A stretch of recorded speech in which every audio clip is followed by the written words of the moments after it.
A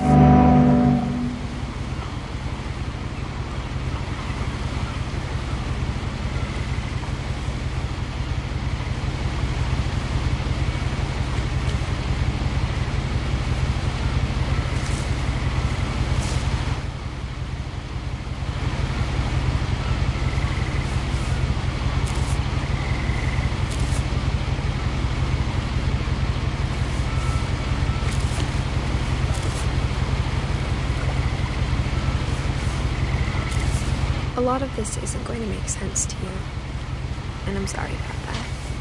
I'm just going to start at the beginning, with the house.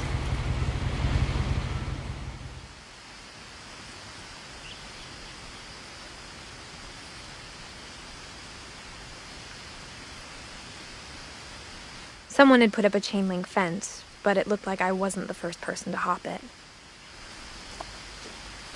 My brother Milton disappeared when I was 4. It was like the house just swallowed him up.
I lived here until I was 11, but I wasn't allowed inside half the rooms.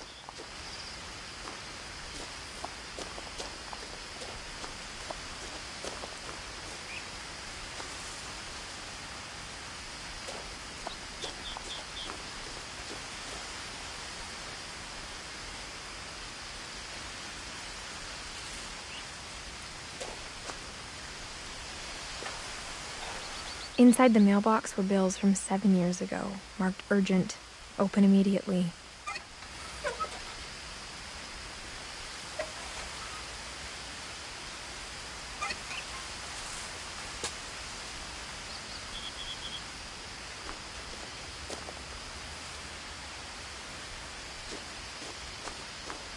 I hadn't been back since my brother Lewis's funeral.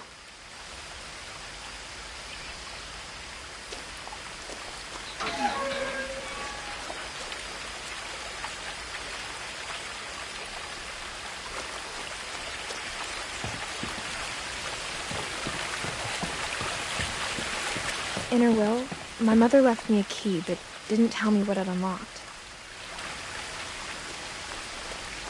Maybe she thought I'd know. Or she thought that the mystery would be enough to bring me back.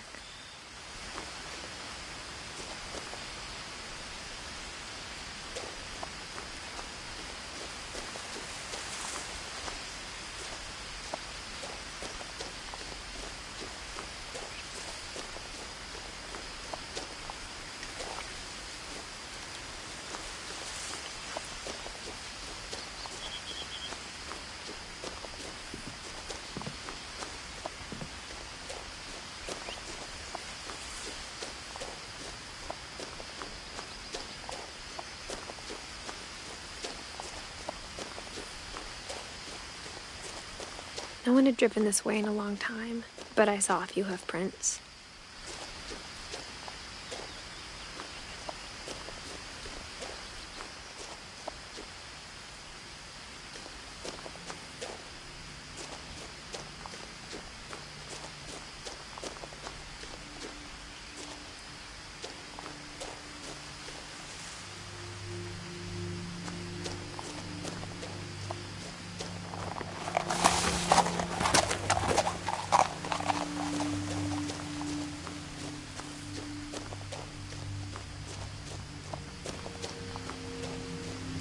The truth is, Even after I inherited the house, I never thought I'd come back to it.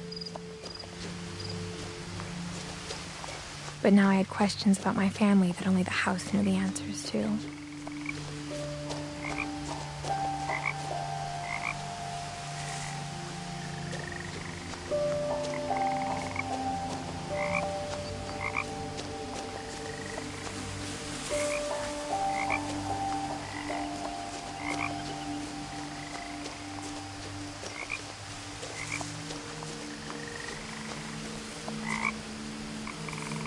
The house was exactly like I remembered it, the way I'd been dreaming about it.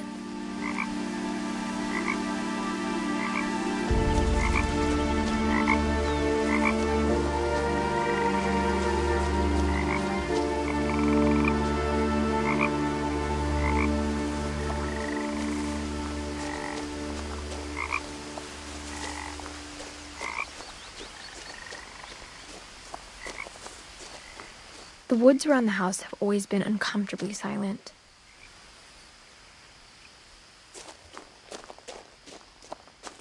As if they're about to say something but never do.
I asked Edie once about the dragon in the pond.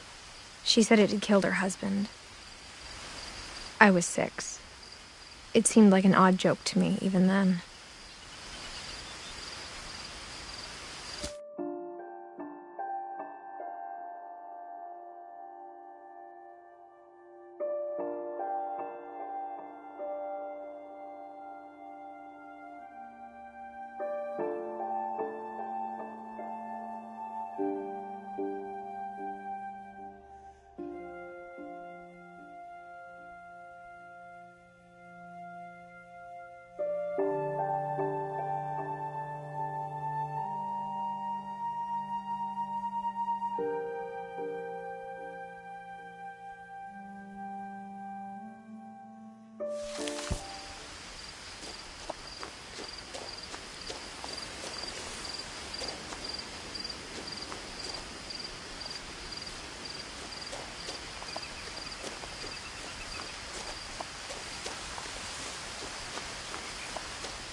As a child, the house made me uncomfortable in a way I couldn't put into words. Now, as a 17-year-old, I knew exactly what those words were. I was afraid of the house.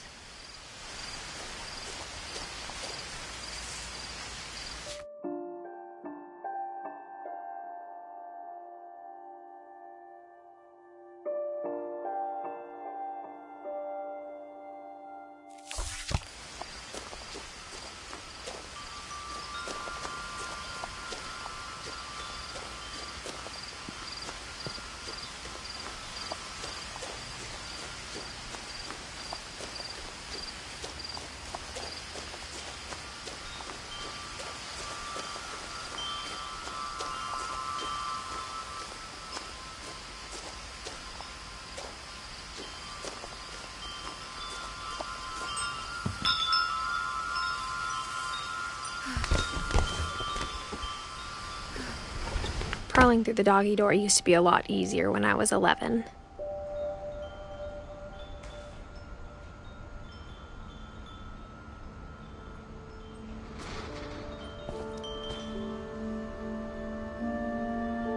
The power had been turned off the night we left.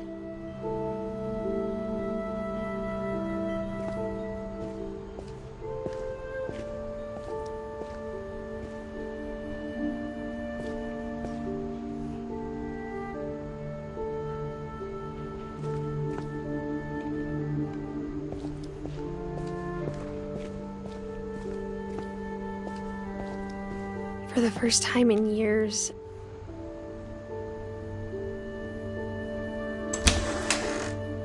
I felt like I was home.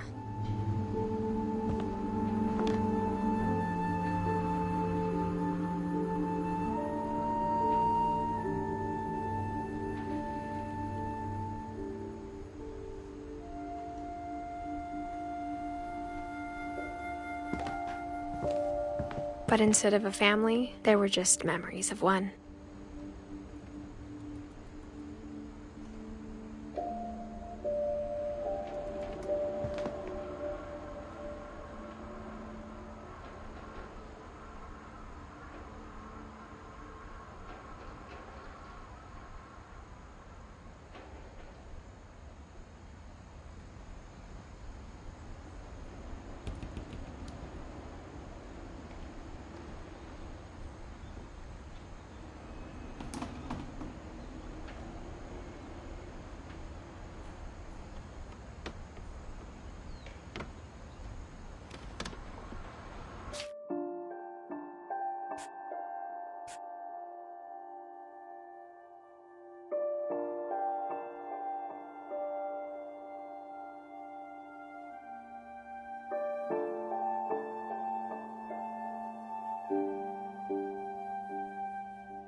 Like how after Louis started working at the cannery, we all got sick of eating salmon. Except our cat, Molly.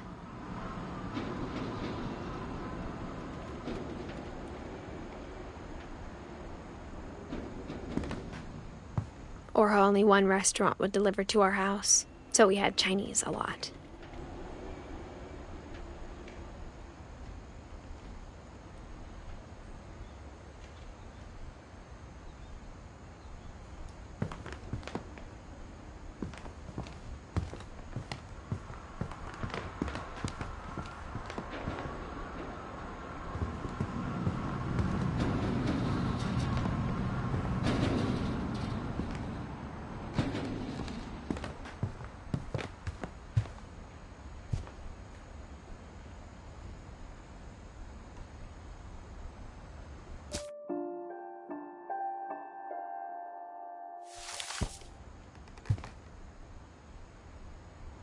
The table was still a wreck from the night we left. It was like a bomb had gone off, killing everyone but sparing the furniture.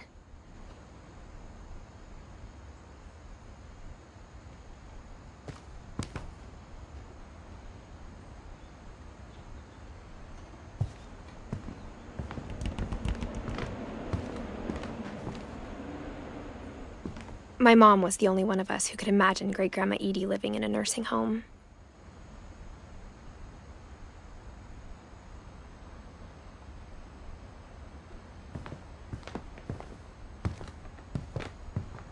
Nothing in the house looked abnormal.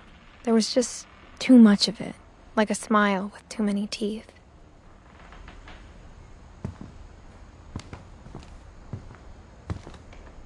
Even the fireplace had a story. Edie told me the bricks came from the original house, after it sank.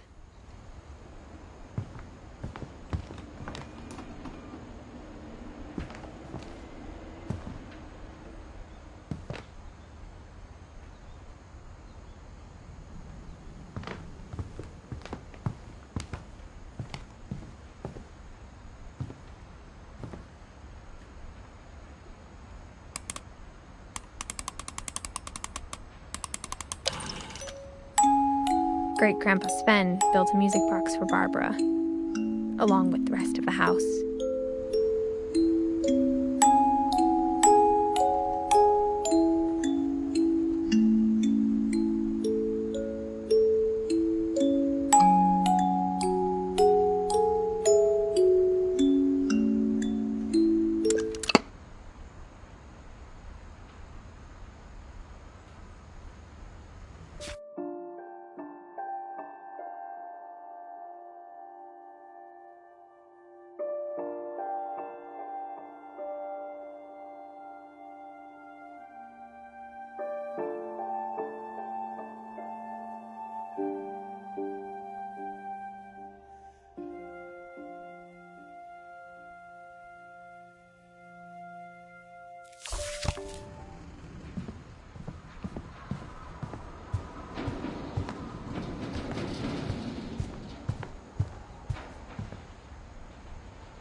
My mom wasn't much of an optimist, but she never stopped believing that my brother Milton was alive.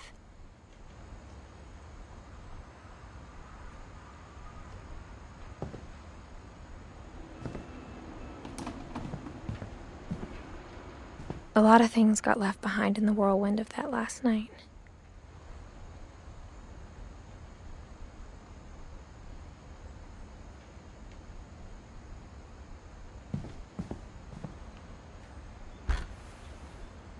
Edie told me once that every Finch who ever lived is buried somewhere in the library.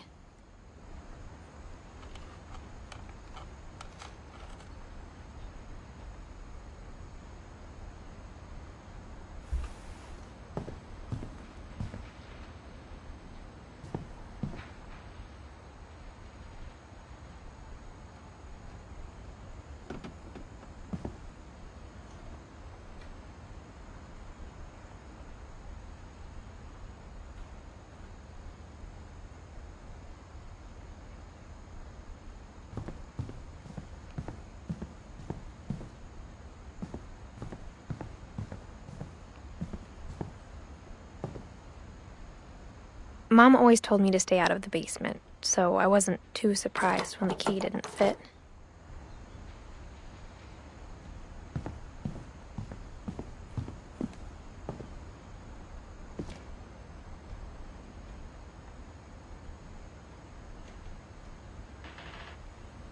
After Milton disappeared, Mom sealed up all the bedrooms. Then Edie retaliated and drilled peepholes.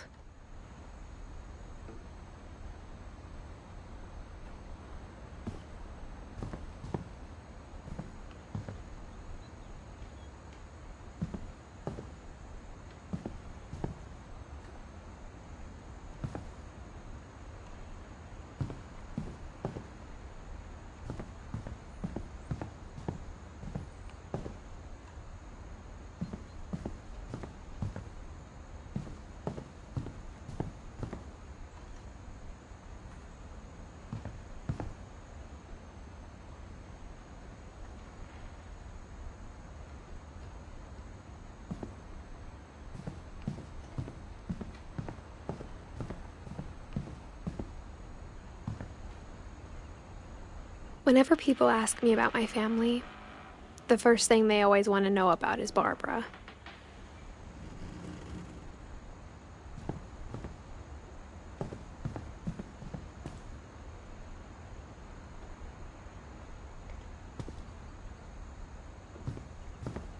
Edie's father, Odin, built the original house.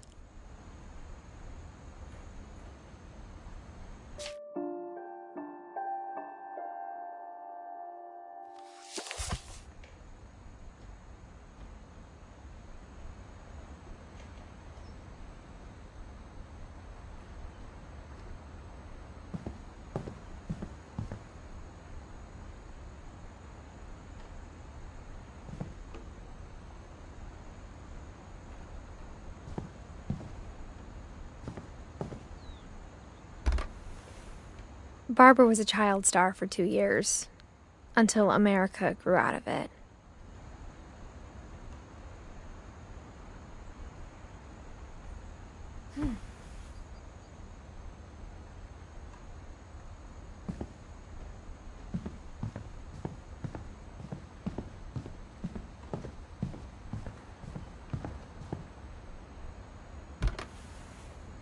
The last time I was in Edith Sr.'s room, I was 10 and she was painting my portrait.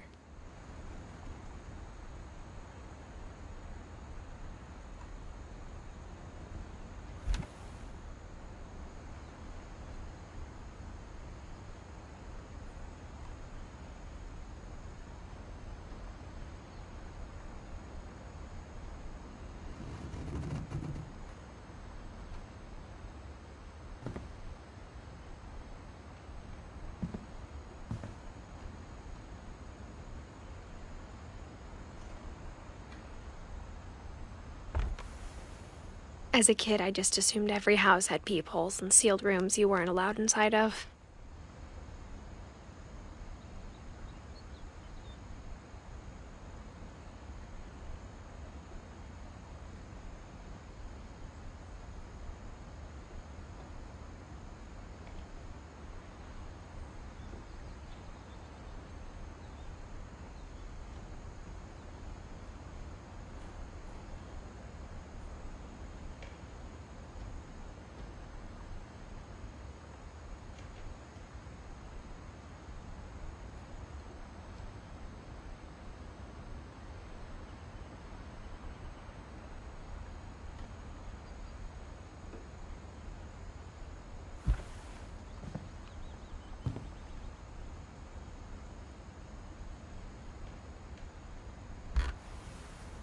My Grandpa Sam spent 7 years sharing a room with his dead brother, Calvin.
Molly always seemed like a girl I could imagine being friends with, if she hadn't died in 1947.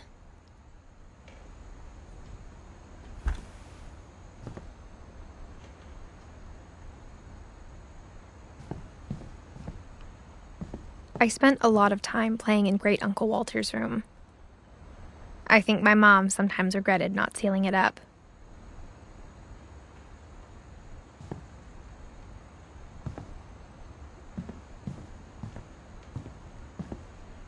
Lewis told me there were secret passages, but I never believed him.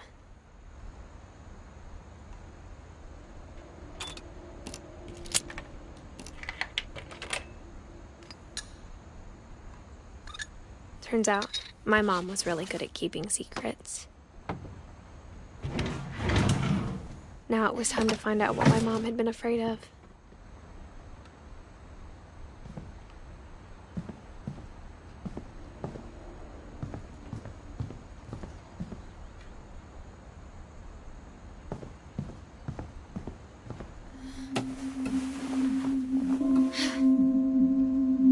Reading this, maybe it sounds like I had a plan.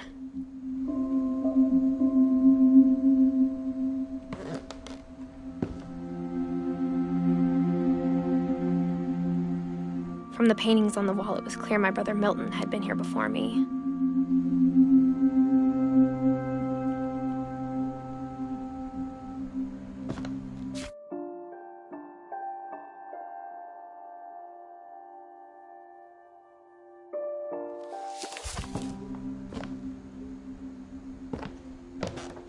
But I had no idea what was behind that door.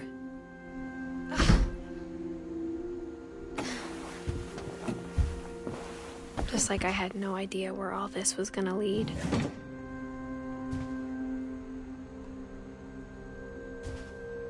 I grew up looking at Molly's room through the peephole.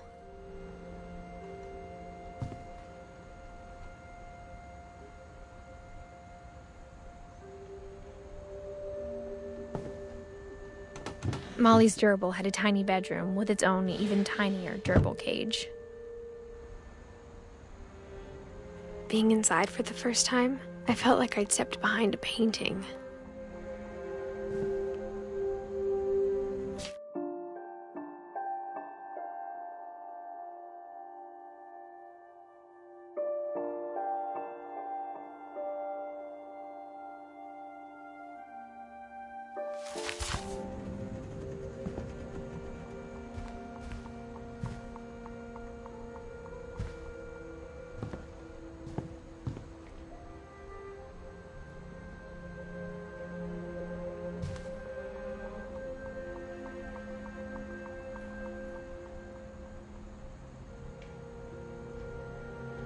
I got the sense Edie had spent a lot of time here, before my mom sealed the doors.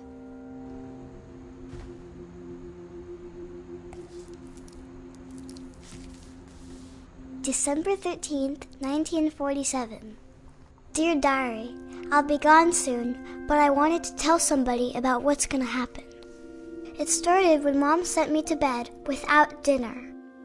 I woke up and I was starving, so I looked around for something to eat.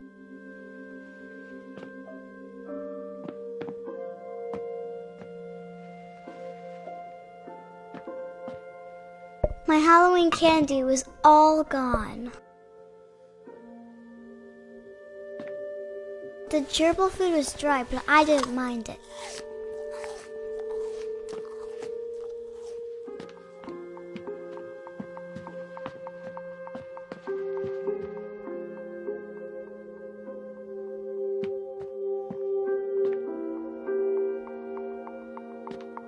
I thought about eating Christopher, but I held back.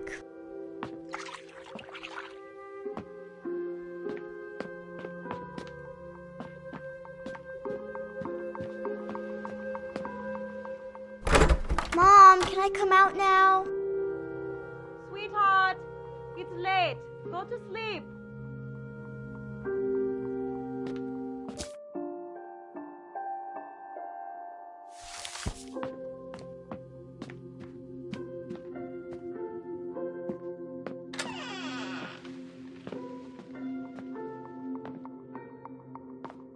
I kept eating and eating.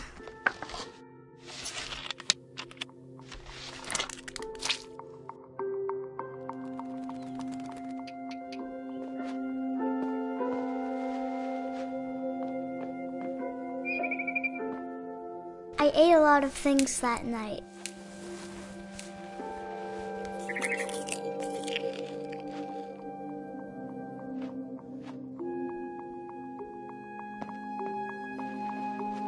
Then I heard chirping outside my window.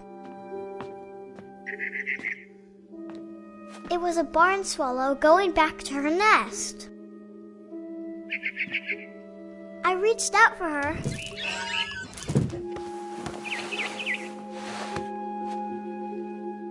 And suddenly,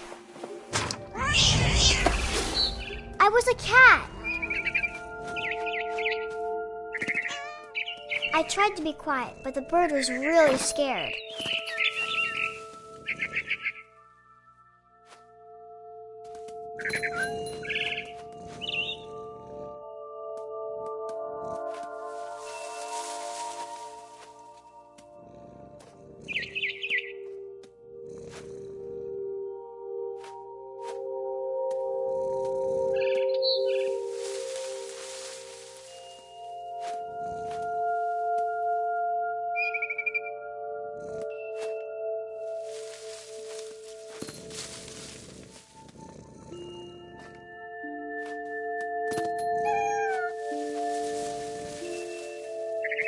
Mom and Dad didn't even look at me.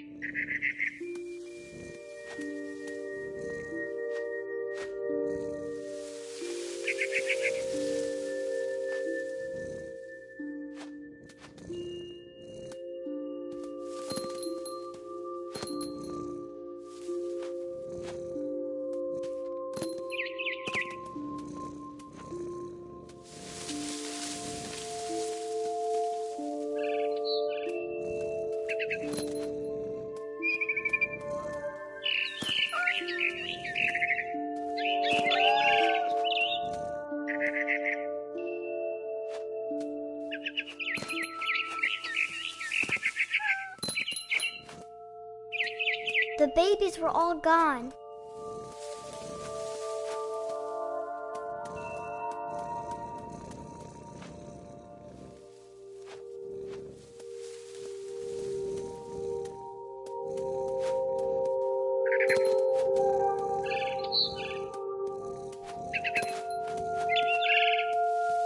I jumped and I almost got her.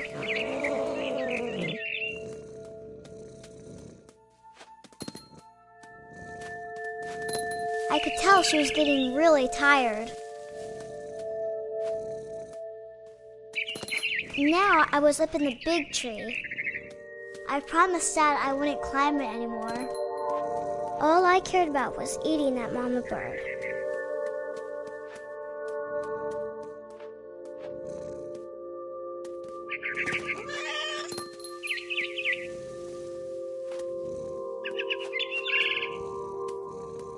I gobbled her up. And suddenly, I was an owl. First, all I heard was the wind. Then I heard little teeth nibbling in the grass.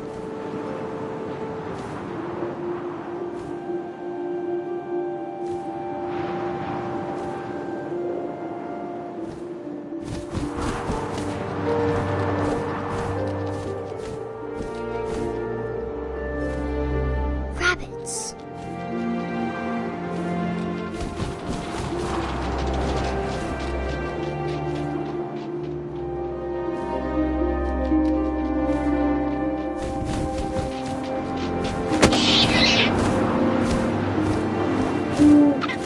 I imagined his face looking up and seeing mine through my talons. I swallowed him up, and I didn't chew one bit. Then I flew off to find something bigger.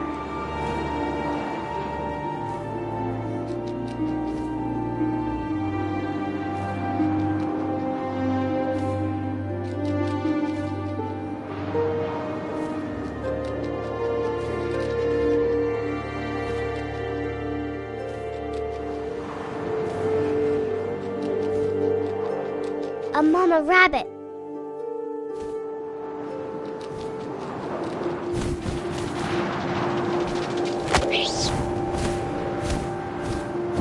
She was almost too big to carry. I started choking, but I couldn't stop eating. And suddenly, I was a shark.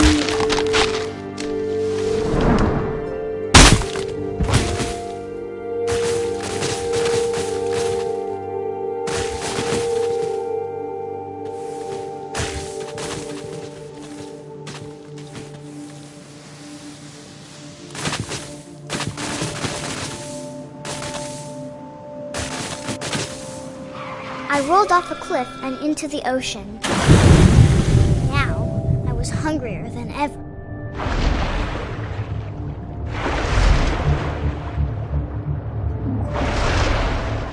I wanted fat, juicy seeds.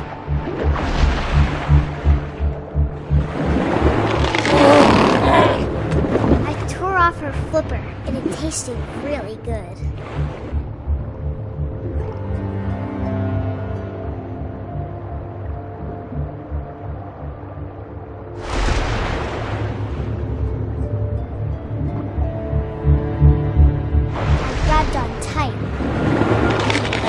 So hungry, I jumped out of the water. When I opened my eyes, everything had changed.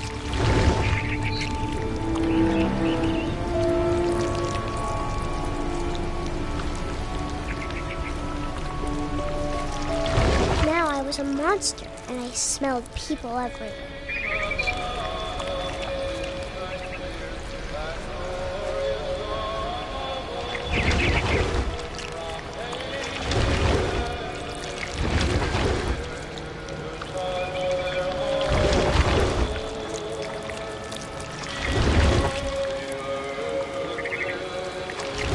I was big, but I moved real quiet.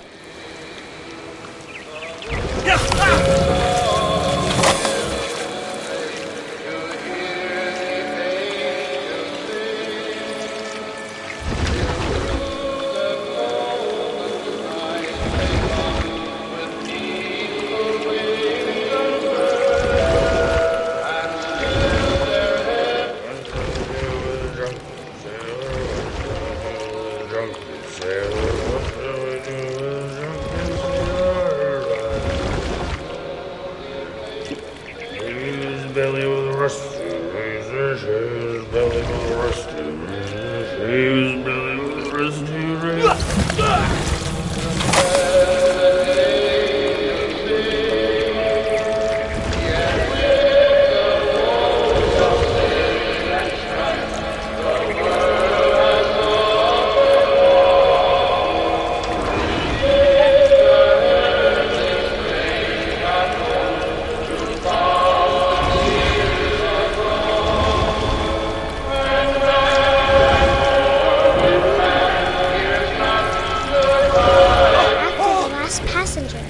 Still hungry. And to cross the water, I smelled something new. Something I had to have, so I swam towards it.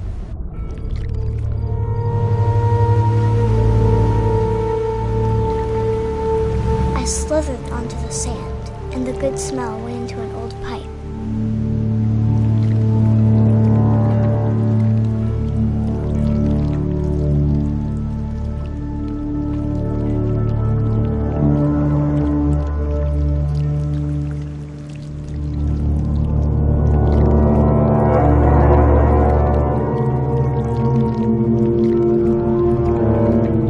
Closer and closer.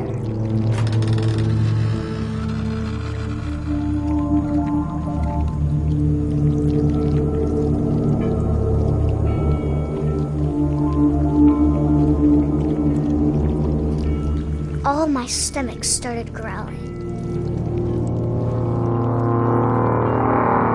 And suddenly, I was me again. I held my breath for a long time, but I couldn't hear anything. It's waiting for me to fall asleep. But it's not going to wait much longer. It needs to feed, and we both know I will be delicious.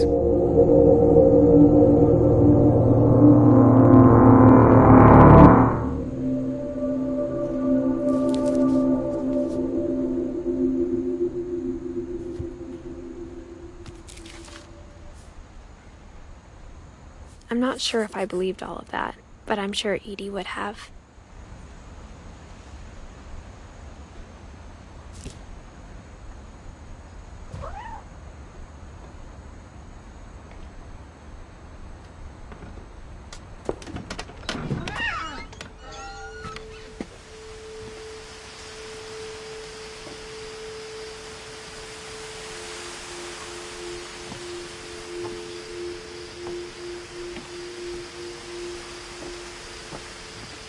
This will be obvious later, but my mom never told me any of these stories. Edie would have, but Mom didn't like bringing up the past. Though, when we adopted a stray kitten, she was the one who named it Molly.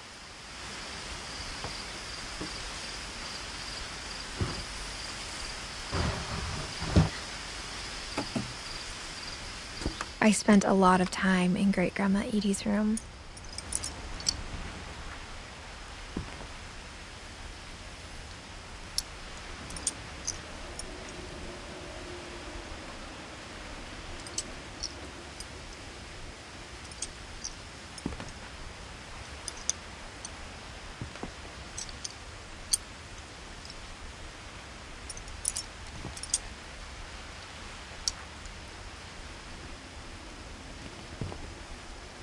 Edie knit me a new pair of gloves every year, just in time to replace the old ones. Louis died a week before we left, but Edie had already started to memorialize him.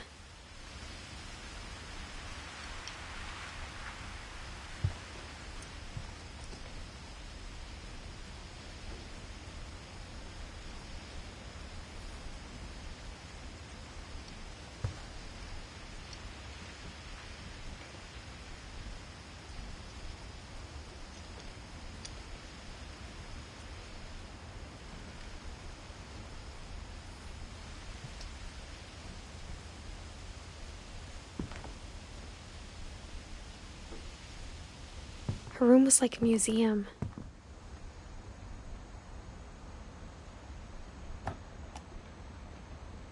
For 500 years, the Finches have been famous throughout Norway for their fortune and misfortune.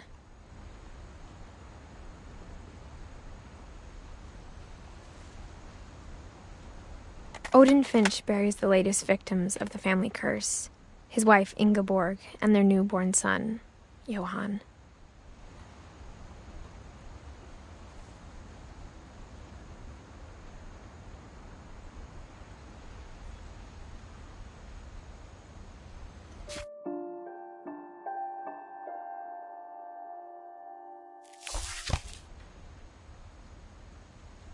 On January 7th, 1937, he set sail with his family and his house, hoping to leave the curse behind.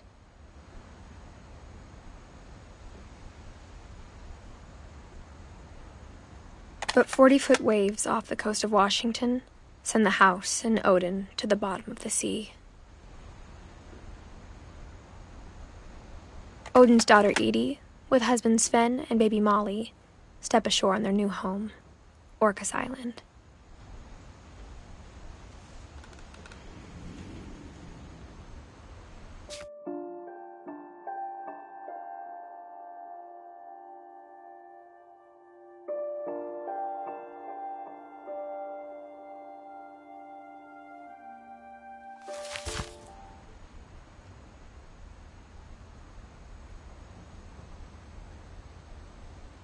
Odin Finch is the first to be buried in the new family cemetery.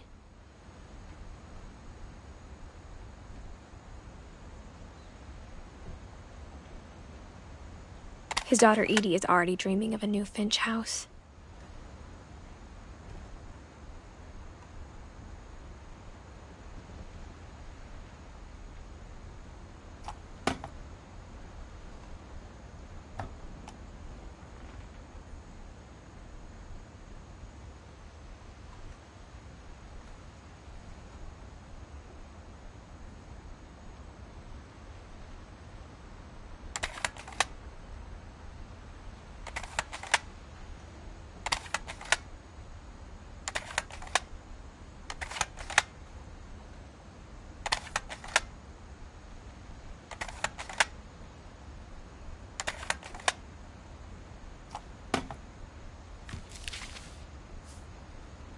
Whatever's wrong with this family, it goes back a long ways.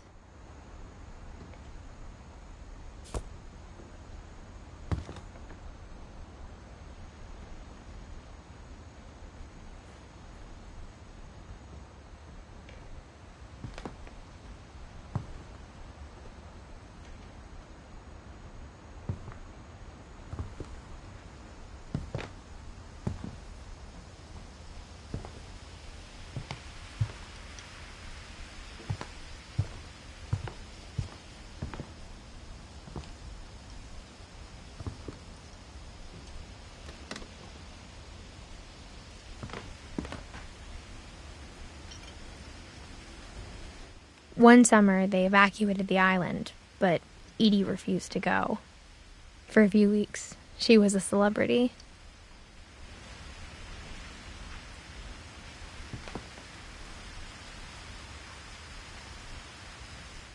I hadn't thought of myself as Edith Jr. for a long, long time.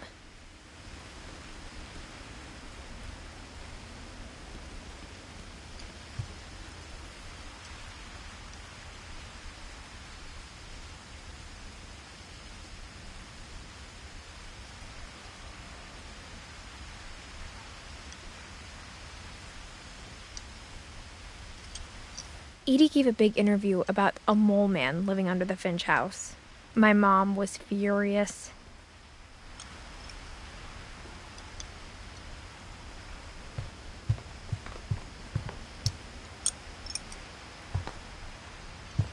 When Edie told people Sven was killed by a dragon, she could also have said he was building a dragon-shaped slide that collapsed. She could have, but she didn't.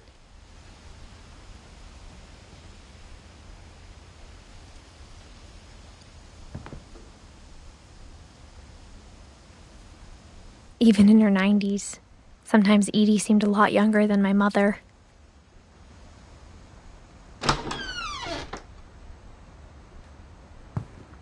The only trace Grandpa Sam's first wife, Kay, left on the house was the pink bathroom. It was a pretty big trace.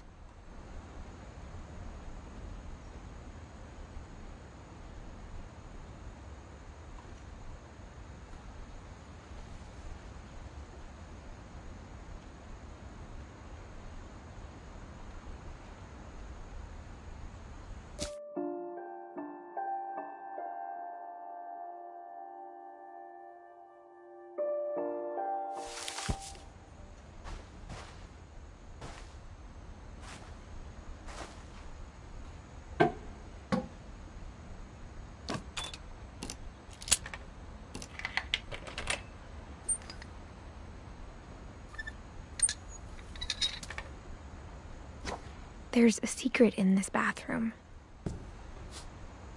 It's in the last place you would look. It isn't in the cupboard. It's hidden in this book.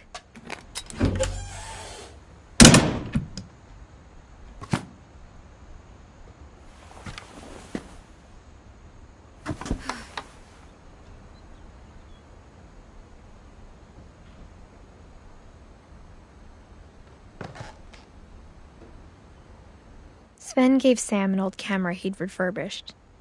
He never put it down.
I knew Grandpa Sam had a twin.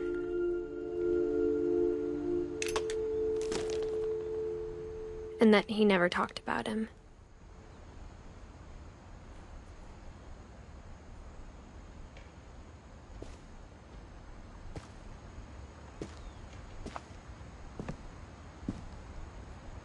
I guess my grandpa didn't like history any more than my mom did.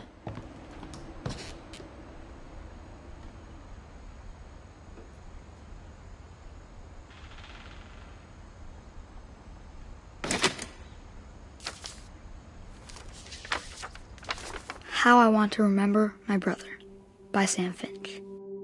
The thing I remember is that when he made up his mind, that was it.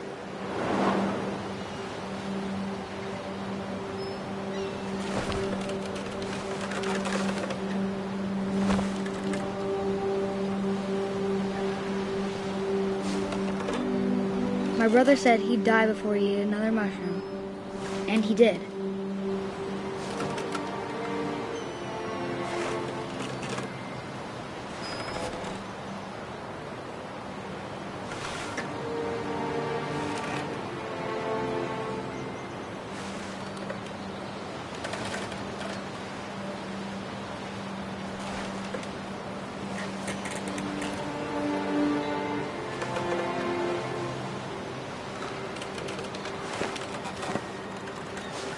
At Barbara's funeral, we swore we'd never be afraid again, and he wasn't.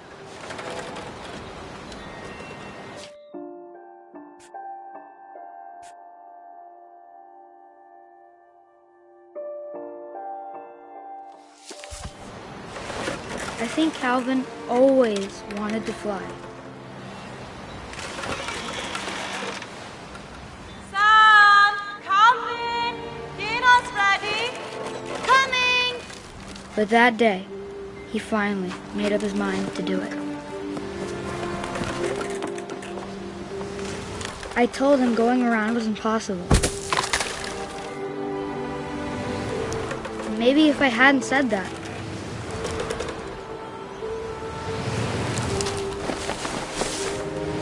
Alvin, I'm not gonna tell you again. maybe if the wind hadn't picked up, then maybe he'd still be here. But I doubt it. I think he'd already made up his mind. That's what I want to remember about my brother.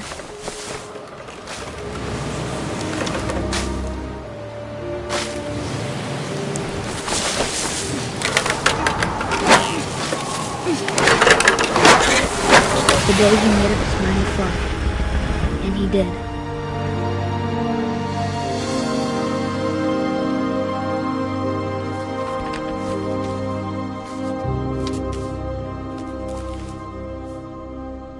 Calvin's story felt strangely familiar. When I was younger, I remember trying to do the exact same thing.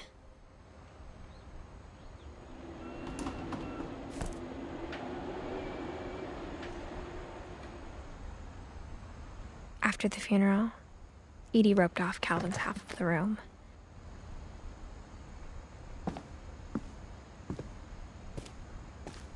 Mom said Grandpa Sam enlisted at 18 and never set foot in the room again.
The passages were a pretty tight fit.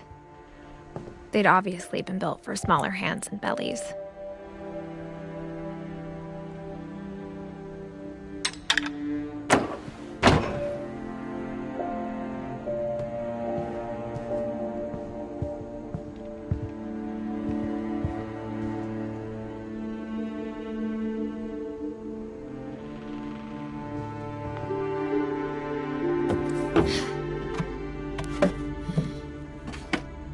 Growing up, I always thought of Barbara as a child star.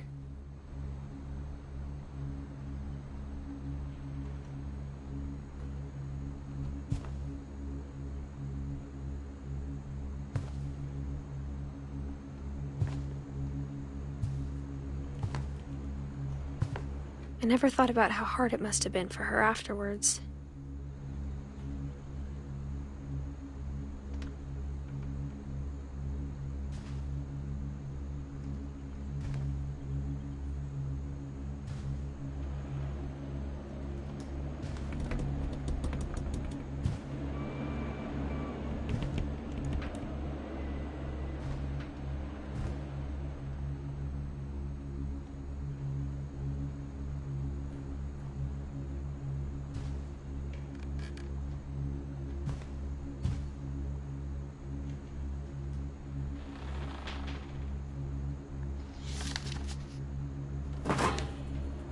Of all the stories people wrote about Barbara's death, I'm surprised Edie saved this one.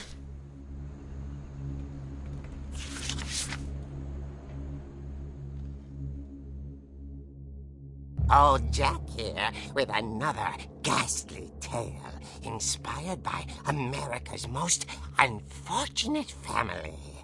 I'm calling it The Surprise Ending of Barbara Finch. As a child star, Barbara was famous for her scream. Now at 16, she was all washed up. A has-been. But in a lucky break, she'd been asked to perform her signature scream at a local convention for monster movie fans. It was just the boost her career needed. Unfortunately, her scream hadn't aged well. Getting better. I think you just need the right motivation. Her biggest fan and current boyfriend, Rick, was about to demonstrate when... Now that was a great scream. It was Barbara's father, Sven. He'd slipped into a table saw and had to be rushed to the emergency room.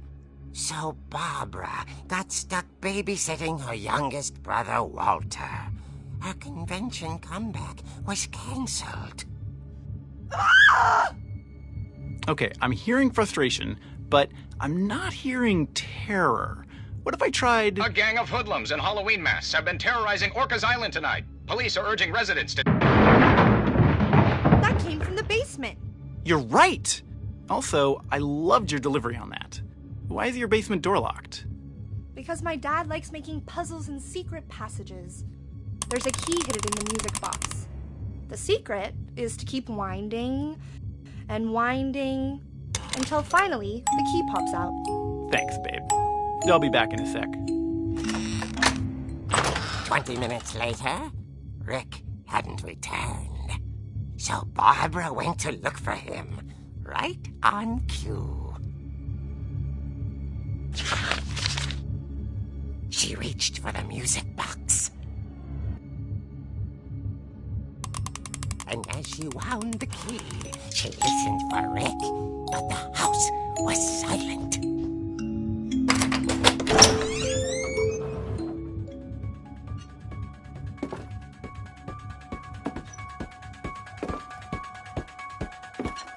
She found Rick's crutch and imagined the worst.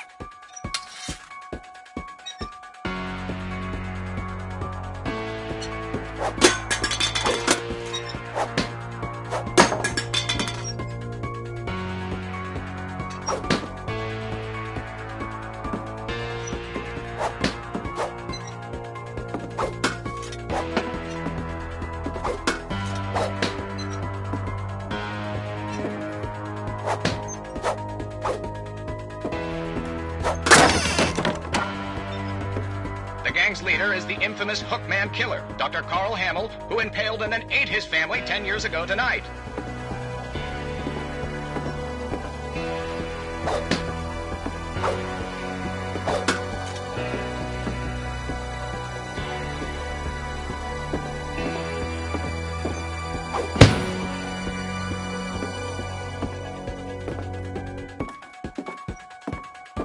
The old fridge rattled and grew still.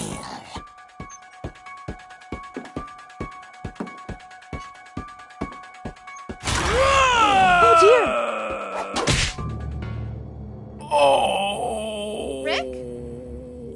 Barb, relax. I was just trying to scare you to help you find your scream. Well, I'm not scared, Rick.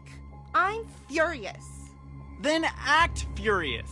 All I'm getting from you now is that you're hurt and confused and She threw him out, but she kept a little something to remember him by.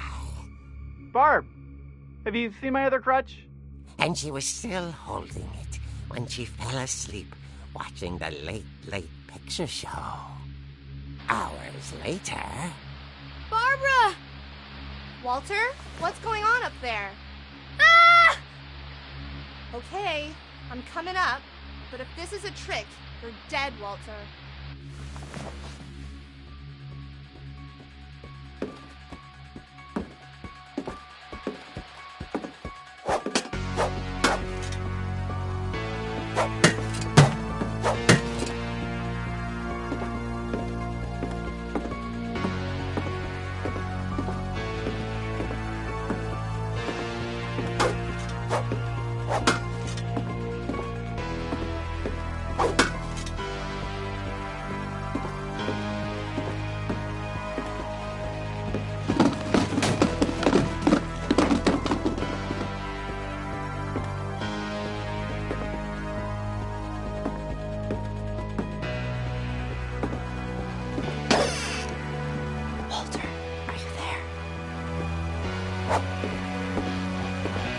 Walter vanished, but his bedside radio was still on.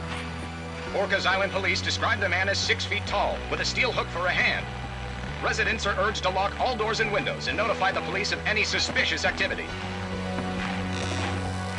Barbara turned, saw the hook man, and was speechless. He was quite smashing.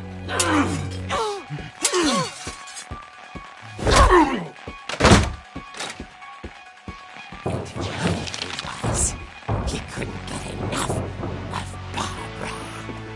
Okay, Barbara, there's gotta be another way out of here.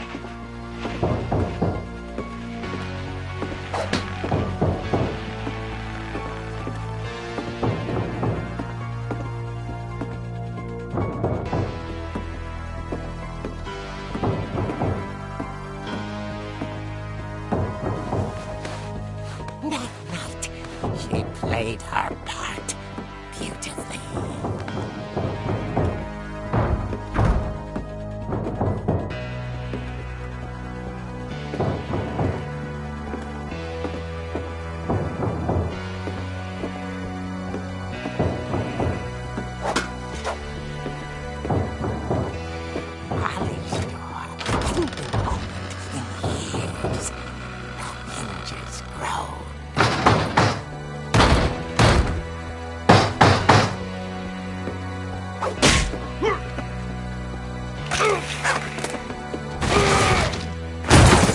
wasn't moving, but she sensed the story might not be over yet.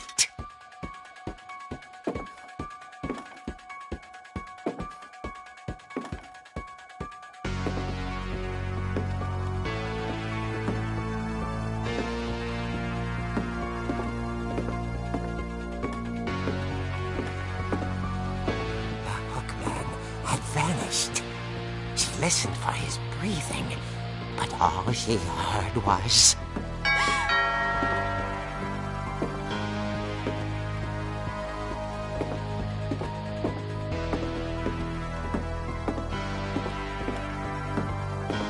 Someone at the door was dying to speak to young Barbara. At the door, she heard whispering. It was coming from inside the house.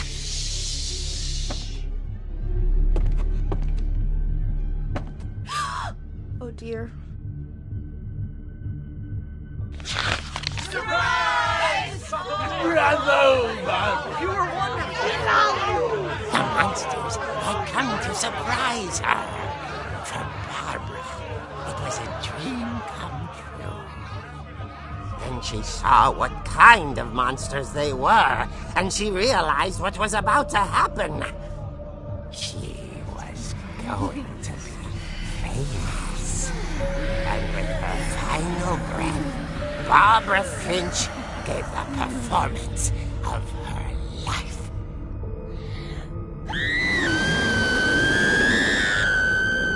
I wasn't there myself, but I hear Barbara was magnificent. Poor girl. She had a taste for stardom. But unfortunately, so did her fans.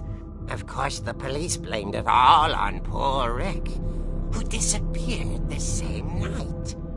And little Walter, hiding under his bed the whole time. He took it all pretty hard, but that's another story. As for Barbara, tucked inside the music box is all they ever found of her. Her ear. Now that's what I call a real eerie tale.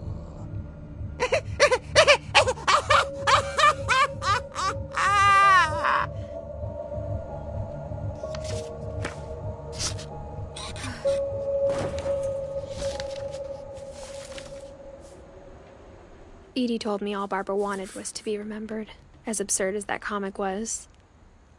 Maybe what Edie saw was a happy ending.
I guess now I know why Mom didn't like me playing with the music box.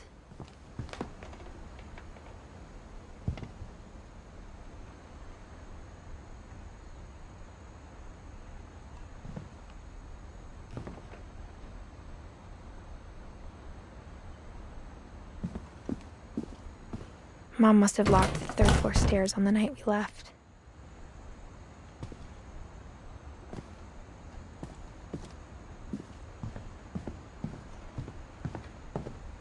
It's funny.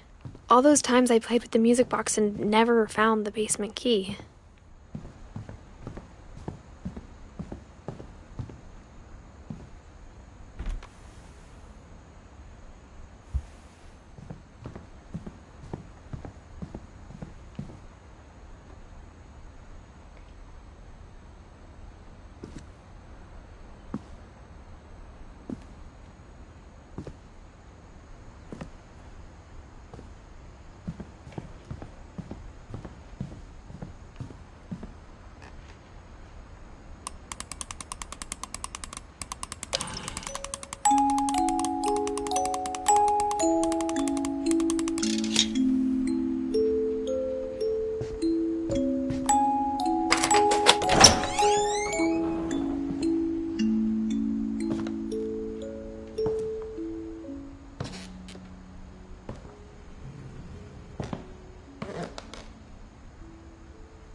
Mom said the basement was off limits, unless I wanted another tetanus shot.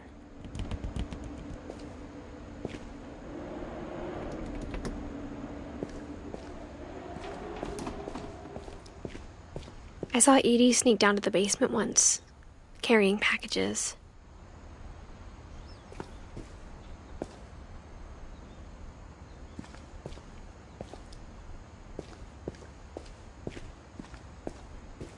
I thought maybe she was hiding presents.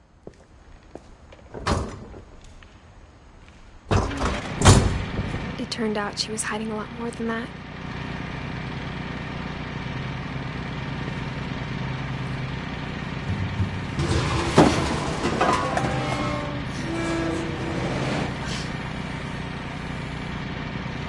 I remember asking Mom once about where Walter had gone. She said after Barbara died, he got as far away as he could.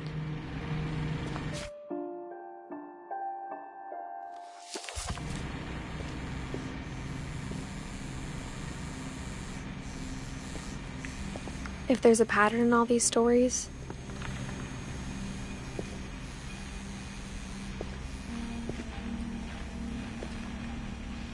I think it's that none of us has gotten very far.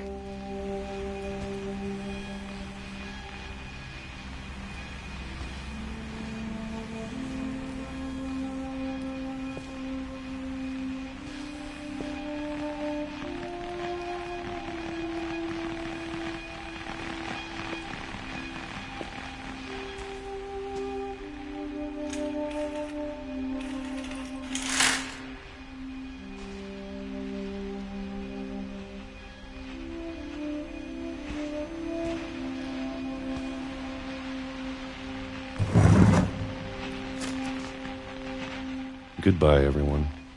I can't believe I've been down here for 30 years. On that first day, after the shaking started, I didn't think I'd survive a week.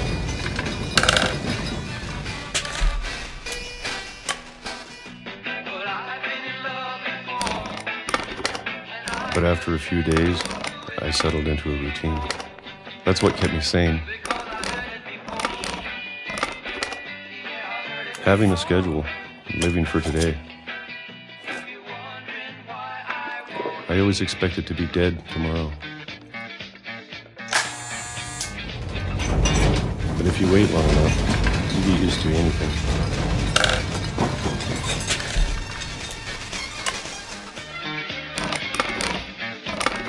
Even a monster on the other side of the door starts to feel normal. Almost friendly.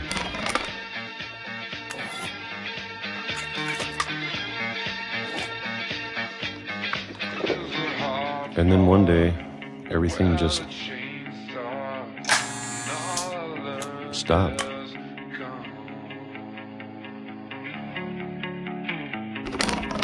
Whatever that thing was, it was gone. Maybe it got tired of waiting. Or maybe I just got tired of being afraid.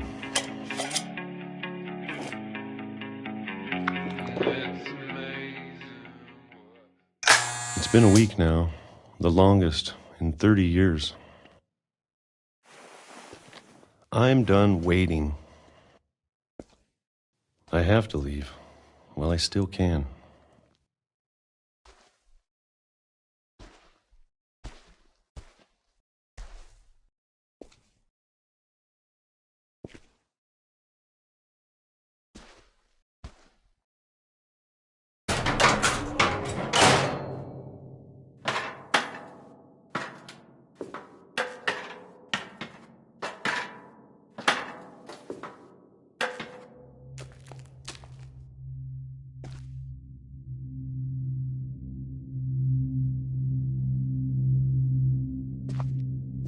I know it's out there, somewhere. Whatever killed Barbara and Molly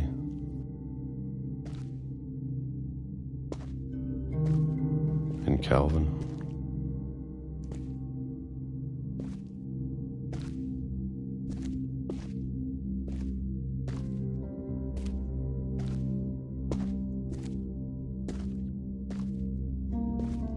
Maybe this is all a mistake. But I need to stop living the same day, even if it kills me.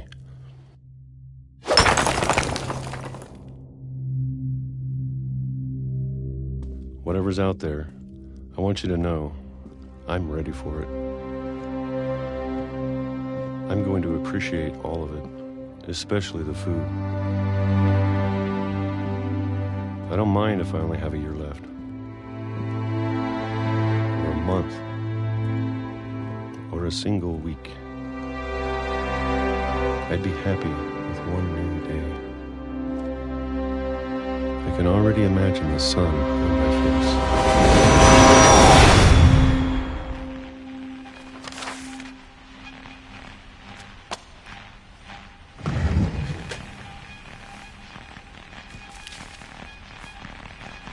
Walter died when I was 6.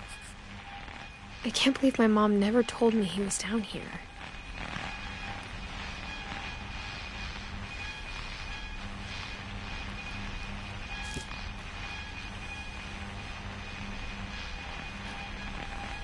I'm sure my mom was trying to protect me.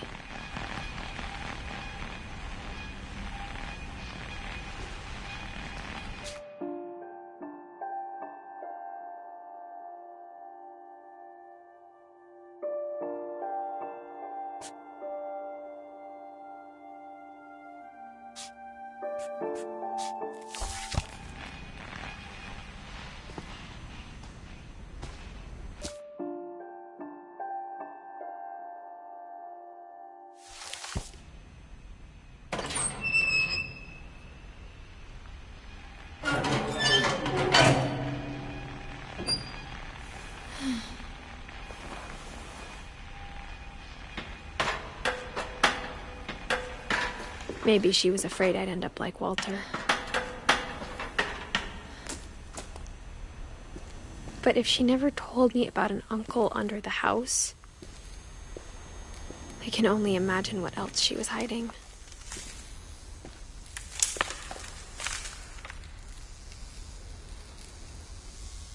I don't want to make the same mistakes she made.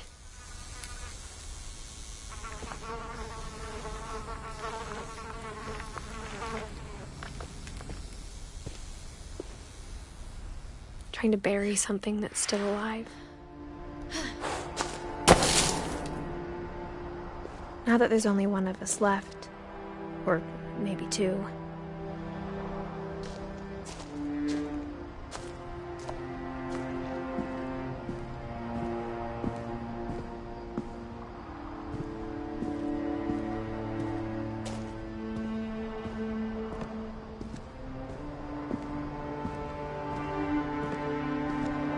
I thought it was time I heard the stories for myself and found out what happened to everyone else. But now I'm worried the stories themselves might be the problem. Maybe we believed so much in a family curse, we made it real.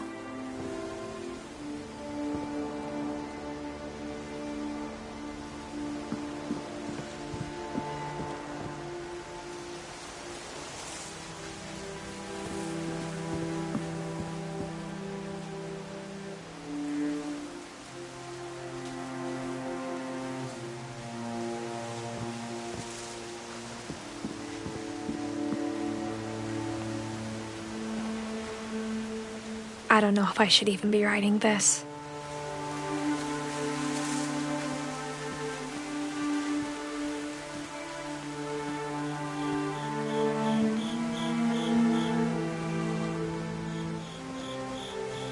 Maybe it'd be better if all this just died with me.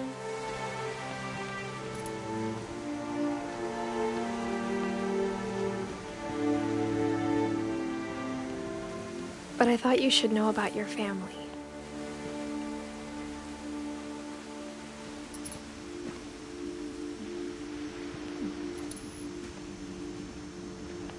And the history you're a part of.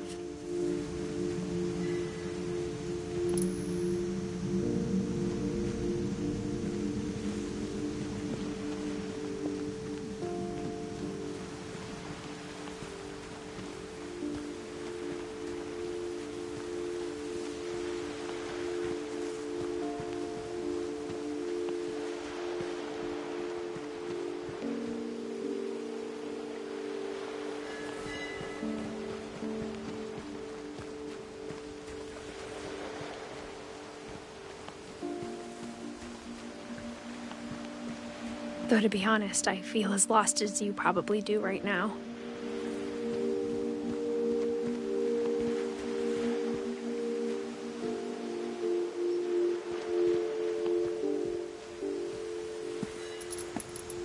I think the people in these stories believed them, for what that's worth.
And when you look at the house, that history of imagination and stubbornness and madness, any of it seems possible.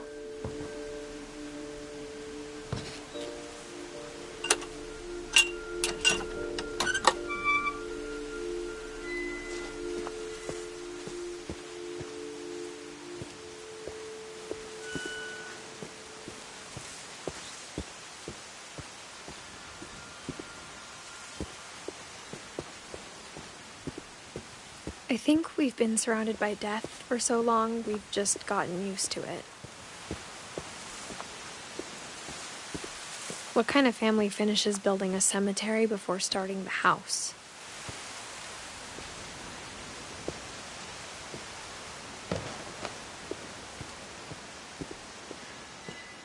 It's embarrassing for me to admit this, but the pet cemetery made me more uncomfortable than the human one.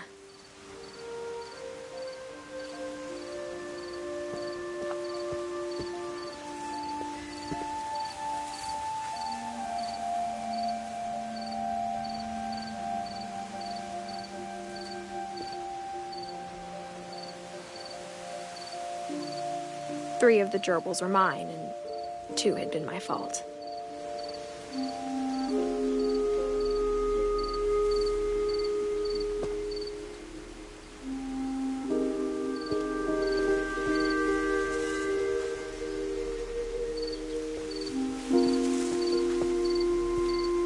Sven built the house, but it was Edith who designed the cemetery.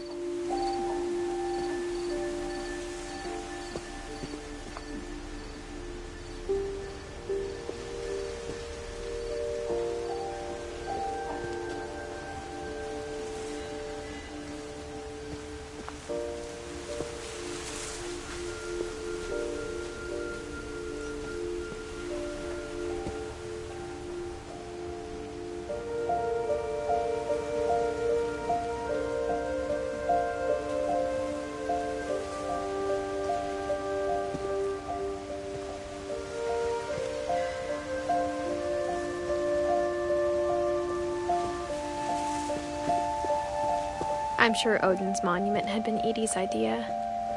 My mom was always trying to move on, but for Edie, the past never went away.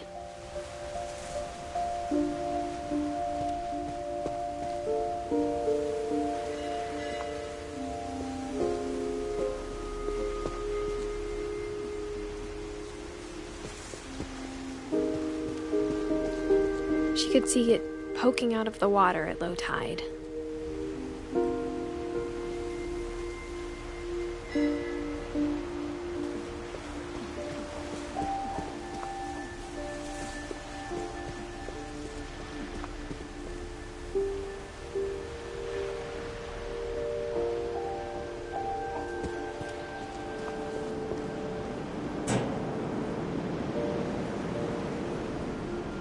Edie said she dreamed about the old house every night.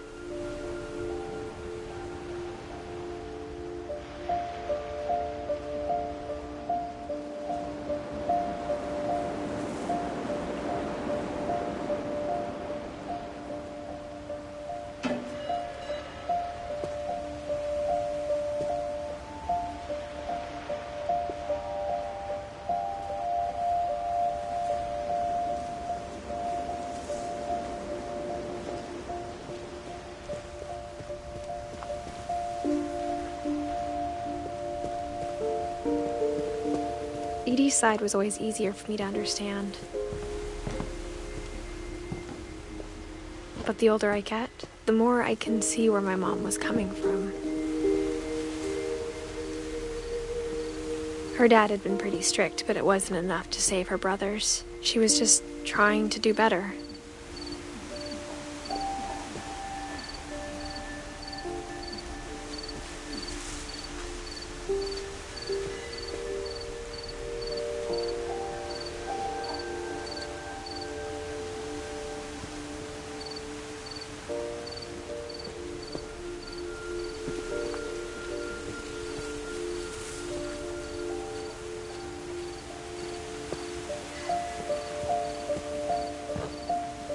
She lost 2 of her brothers, just like I did.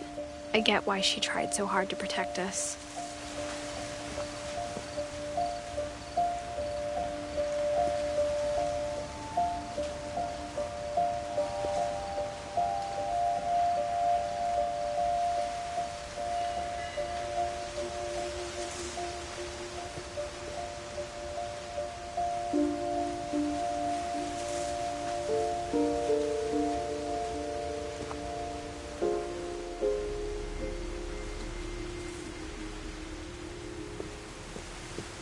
We never found Milton's body, so my mom insisted we were putting up a monument, not a tombstone.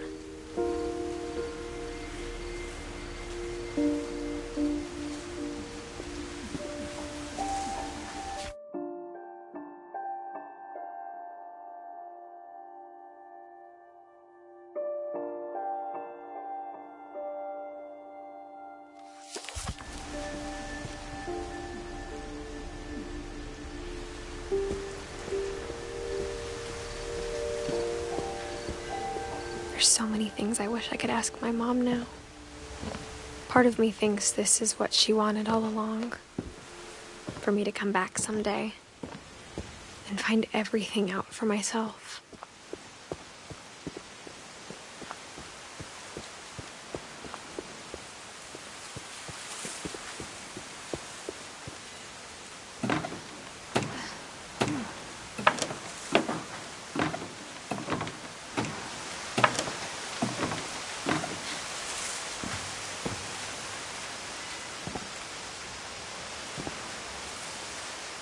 But looking back on it now,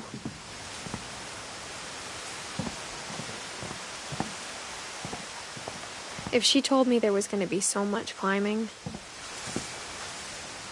I never would have come when I was 22 weeks pregnant.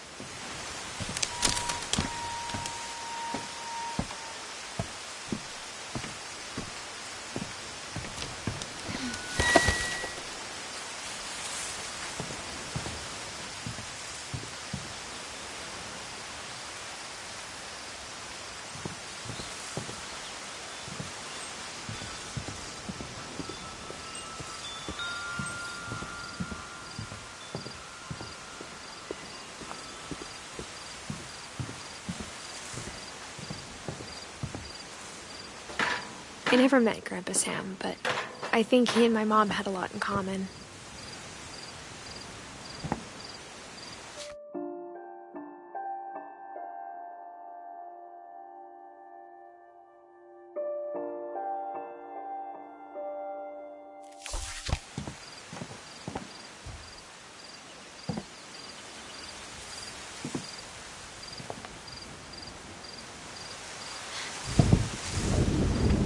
They were both pretty intense.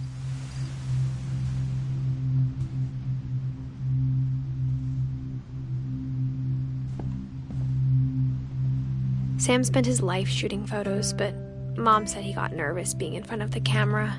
I guess we're all afraid of something.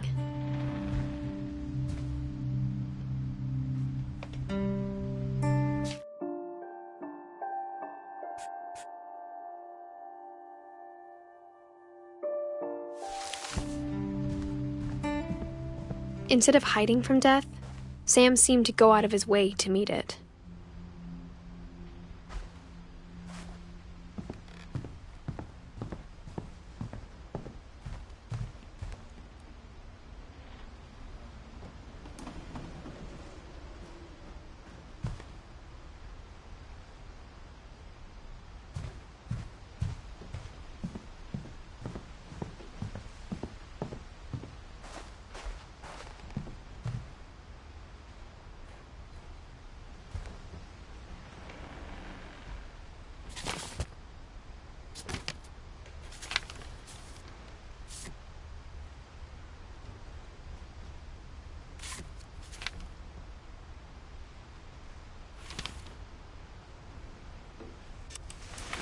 Dawn, I promise, you'll never forget this weekend.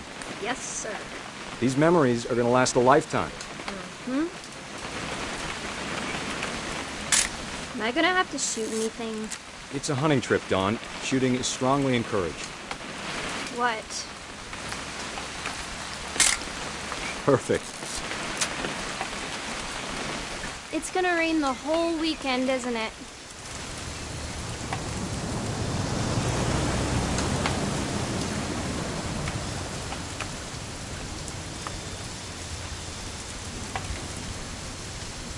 I will never forget this weekend, Dad. That's the spirit. Okay, got it. I'm gonna take some pictures, okay? Just be careful. The camera's older than you are.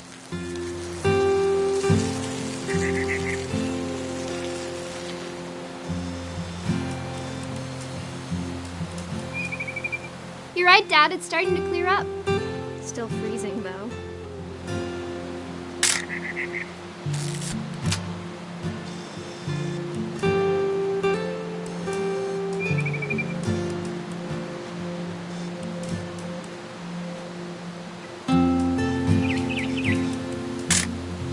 Aw.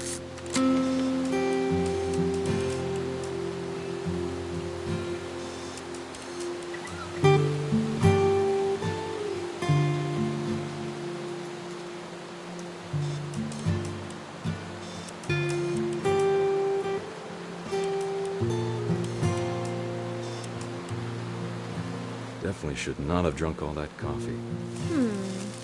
Hold still while I take a picture of you. I definitely won't be moving. Are you done yet? Hey! That's a keeper. Nothing quite like being outside. I'm just saying, I'm not always gonna be here, Dawn. You'll need to remember this stuff, if you want to survive. I'll be fine, Dad. You know who else thought he was gonna be fine? Some guy who died. Dawn, I'm being serious. I know, Dad. You're always serious. Doesn't being out here make you want to chill out? Well, to tell you the truth, I haven't been out here in 20 years.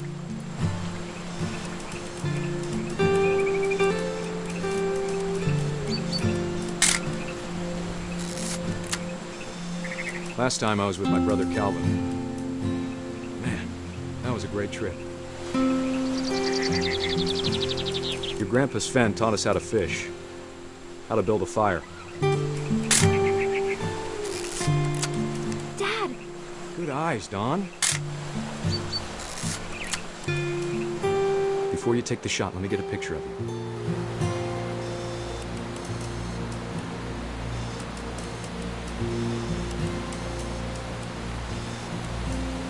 Dad, I... Just breathe. Turn off your imagination. Focus on your target.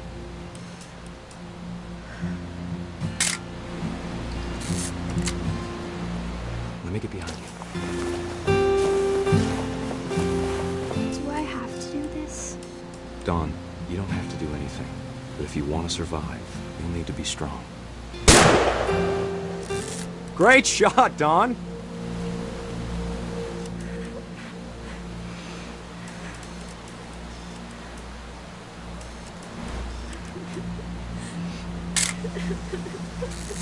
I'm proud of you, Dawn. Always remember that, okay?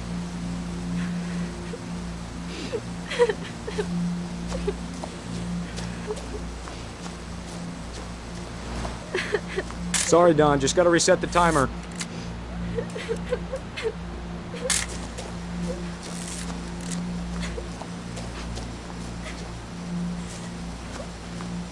Dad, it's twitching. I think That's it's totally so... normal, Dawn. Just focus on the camera. Try not to think about... Dad!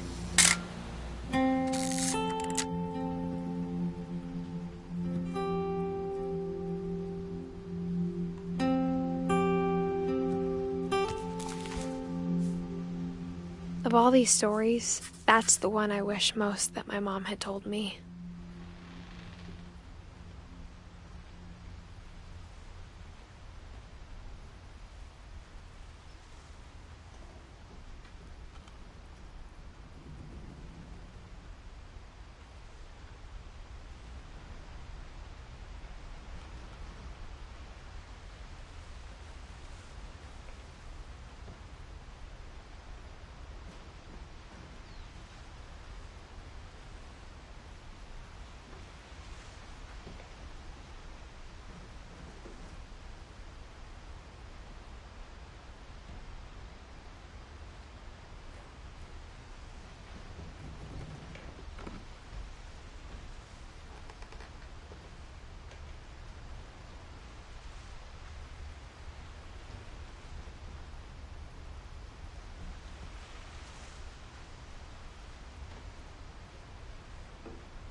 After Sam died, my mom and Edie got really close. They'd both lost a lot.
Everything you could.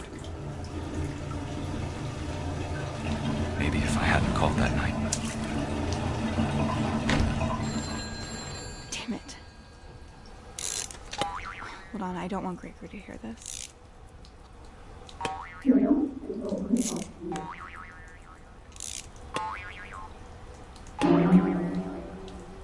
wish she could have told us about the world we saw.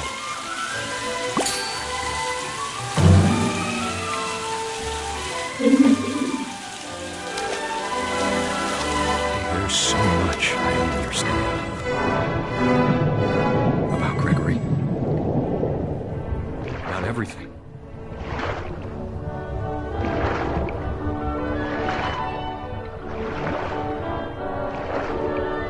But I know what happened wasn't your fault.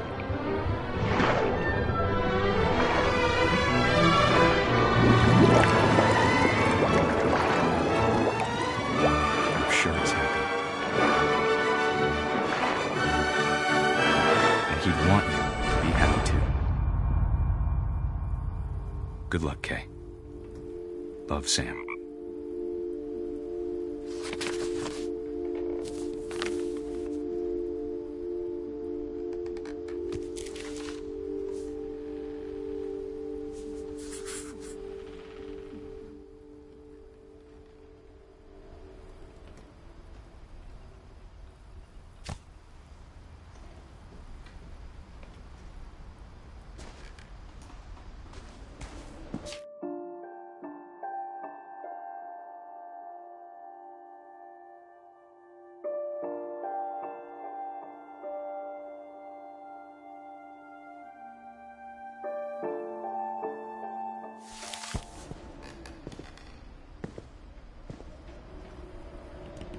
I can't imagine my mom ever writing poetry, and yet...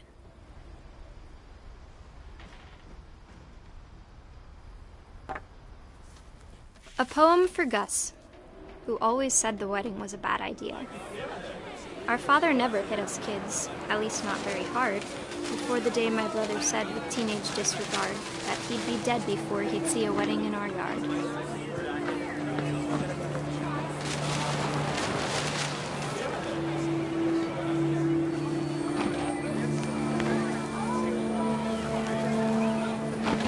My father made him come, of course, but Gus stood far apart, just flew his kite and bottled up the storm inside his heart.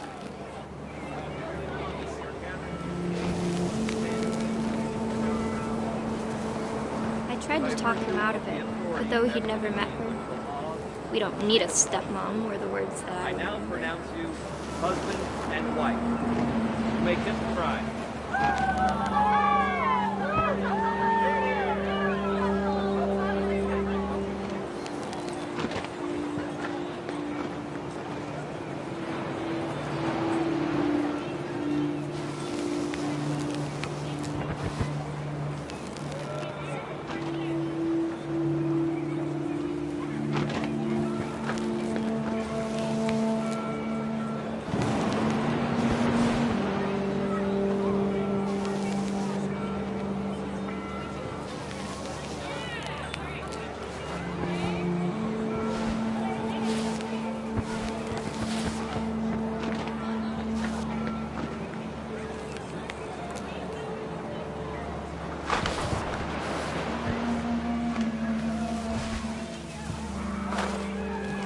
When the time for photos came, Dad ordered him to come here.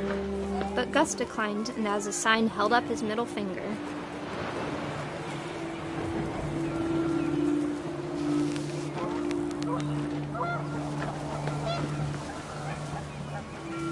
The wind picked up, and panicked geese appeared and quickly went. But all the humans did that day was go inside the tent.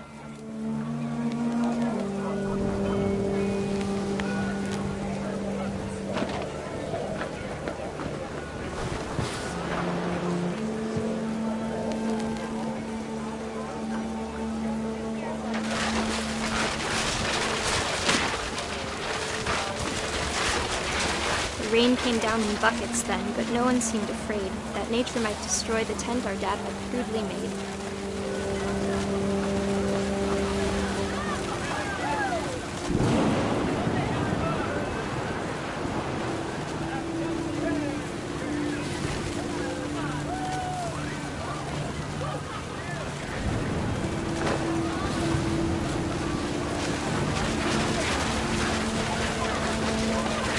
thunder sounded much too close and full of angry power. But all my father said to this was, "Make the music louder."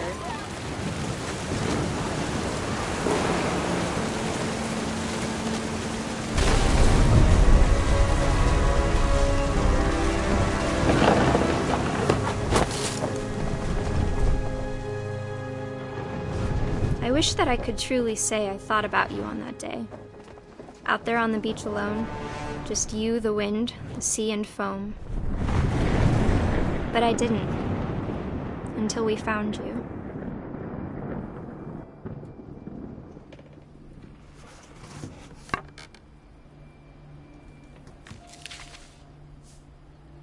She never talked about him, but Mom told me once if I was a boy, they were going to name me Gus.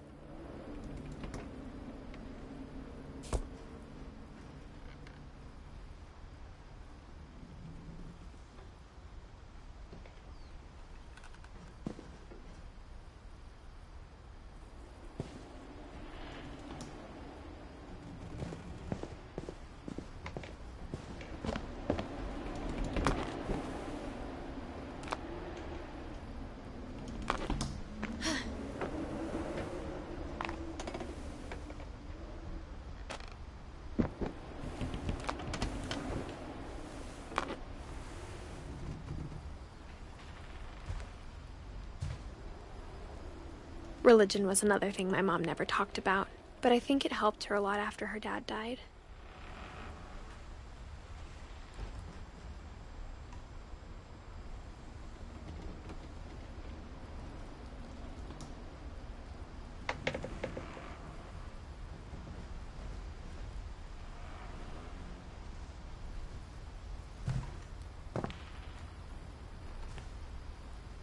She spent a summer building houses in Calcutta, where she met my dad, Sanjay.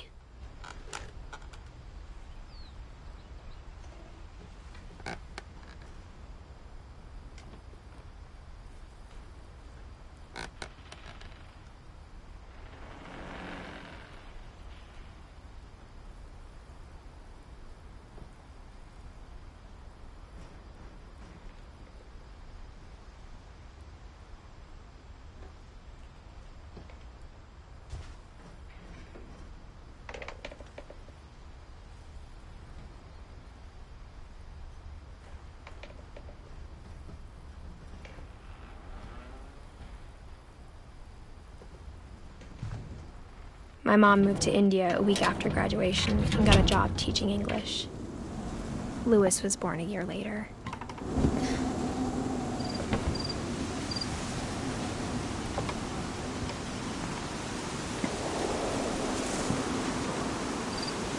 When my dad died, I don't think Mom knew where else to go. I'm sure Edie was happy to have her back.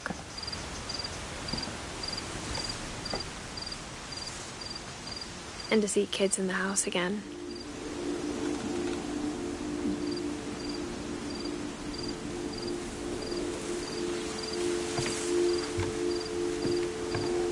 The house had to get a little bigger, but Edie was used to that.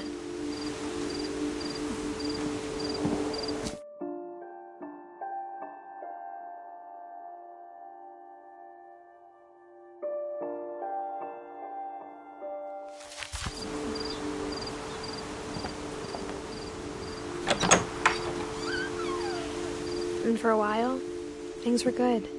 Almost normal.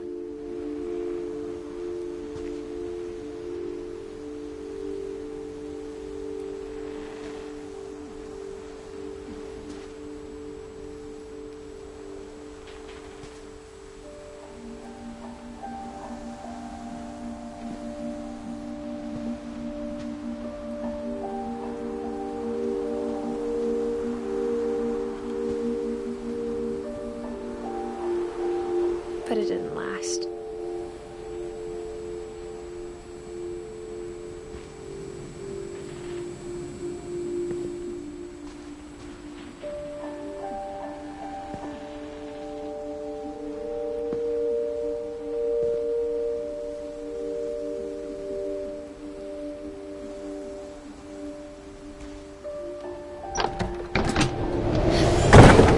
At the beginning of the end was Milton's 10th birthday, when Edie gave him a castle.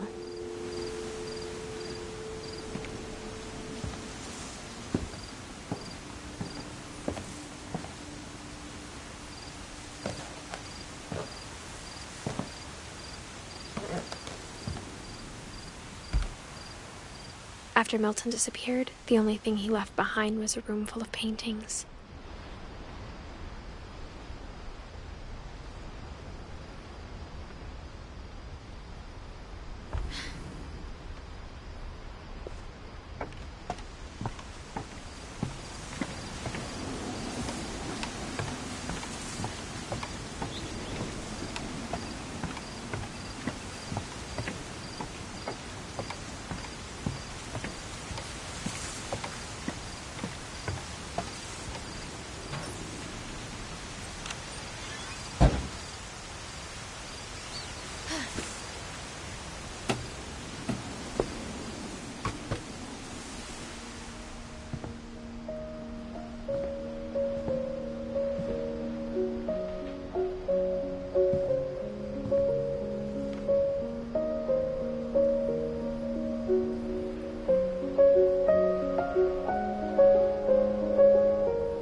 I think Edie was happy to finally have another painter in the family.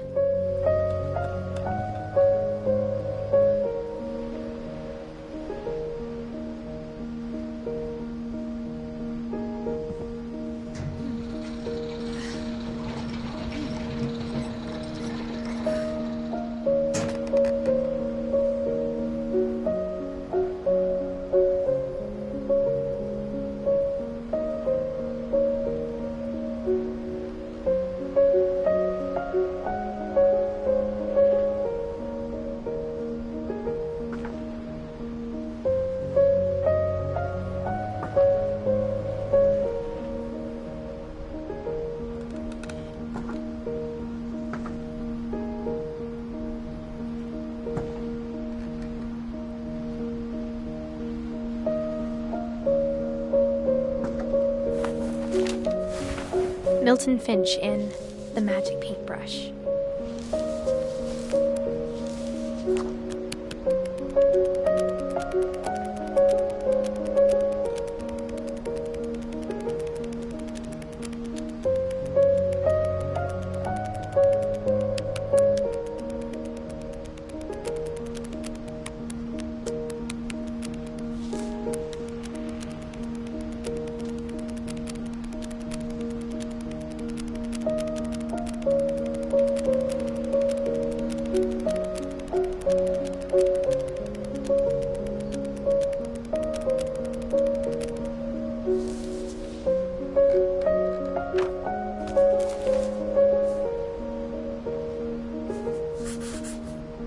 I was 4 when Milton disappeared.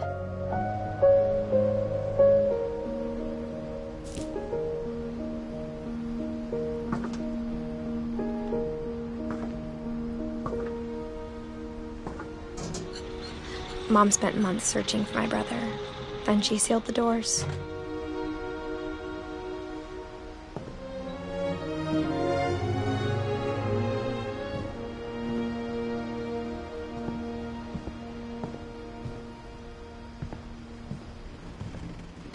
Whatever Milton had found in the house, Mom didn't want it getting out.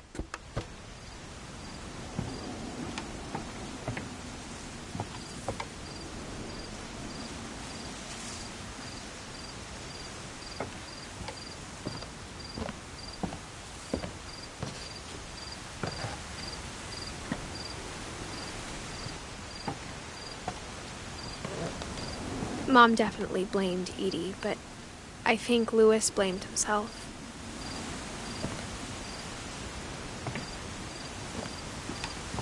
After he graduated, he just spent more and more time in his room, until Mom got him a job at the cannery.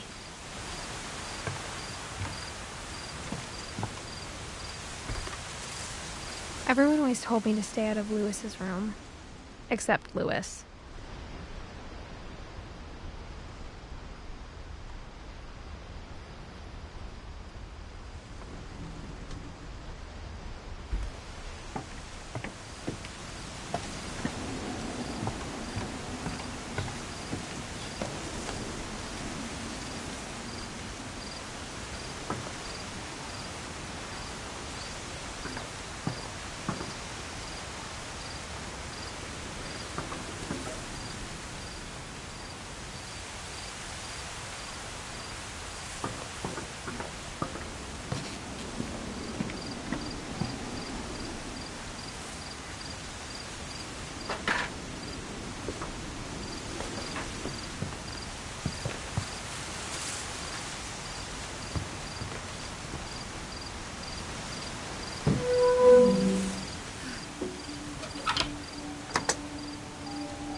Lewis's room smelled very, very familiar.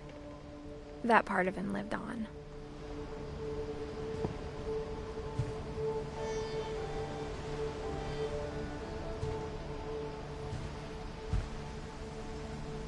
Lewis and I spent a lot of time playing games together, but he was surprisingly bad at them.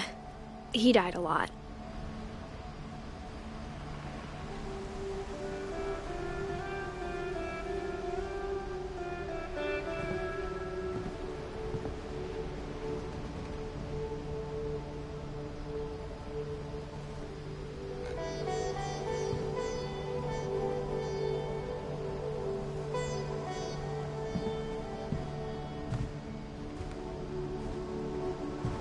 He was so proud of being Indian. I think for him, it was a way to be something other than just a Finch.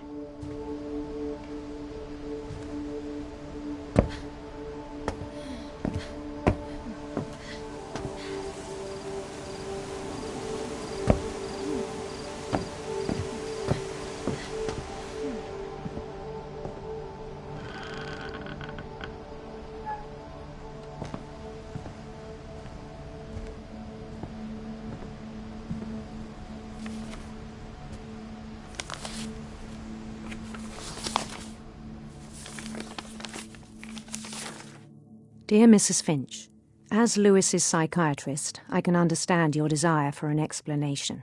As I see it, the trouble began in January, shortly after we convinced your son to seek treatment for substance abuse.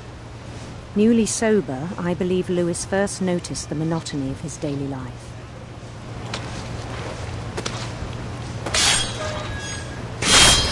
He kept working at the cannery, but he withdrew part of himself.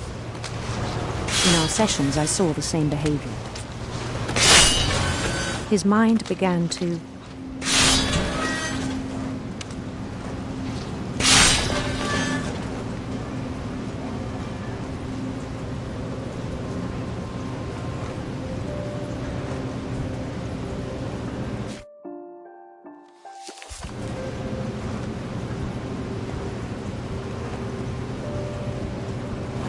wander.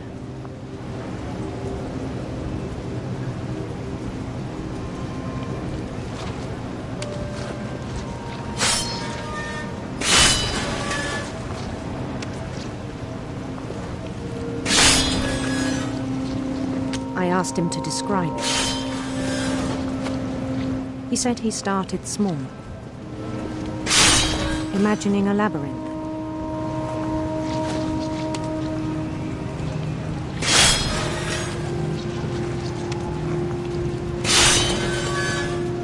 He'd feel his way about.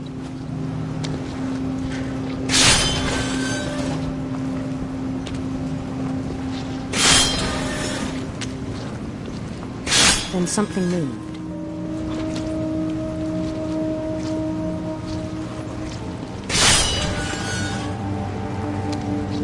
Bats. And toads.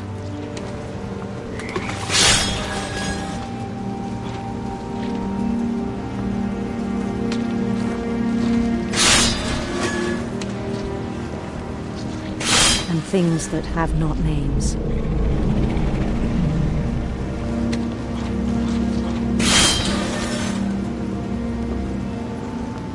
He knew it was all in his head.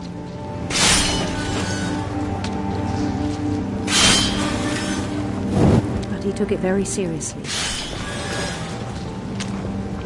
I had hoped he'd find himself.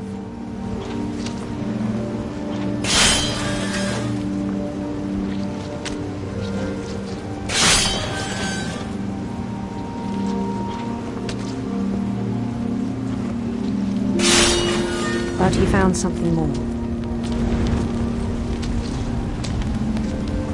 I worried about him then.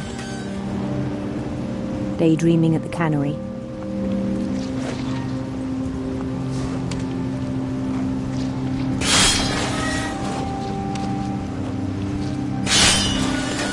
I spoke with his boss. But he said Lewis had become a model employee. Methodical, tireless, focused.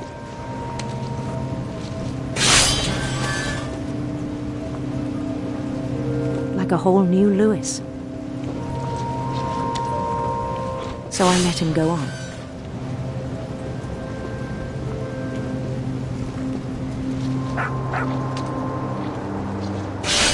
I even encouraged him.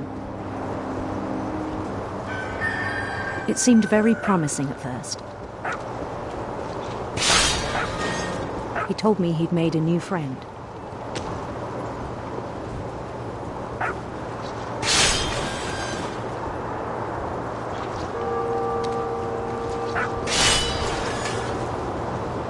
On the edge of a city he named Lewis Topia. He built the city up slowly, brick by brick.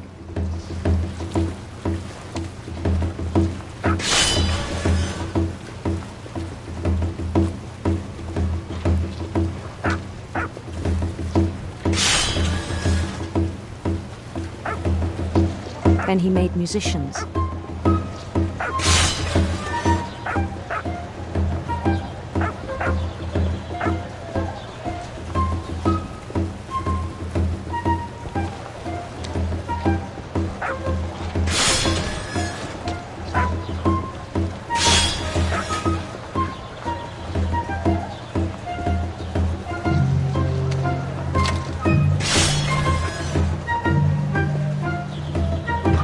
Songs for them to play.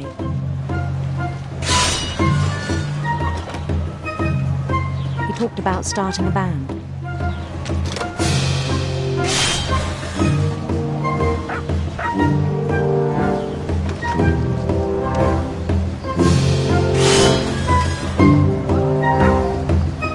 And he was always humming something. Every day his imagination grew stronger.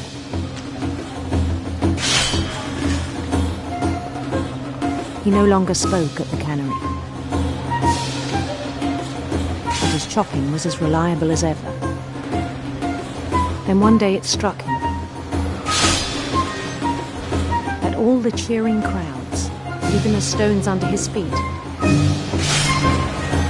were all in his imagination, so he could do whatever he wished.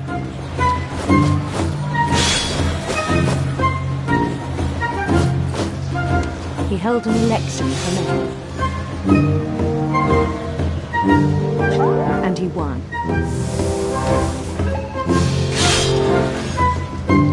They begged him to stay, but his mind was already wandering. It became a game for him.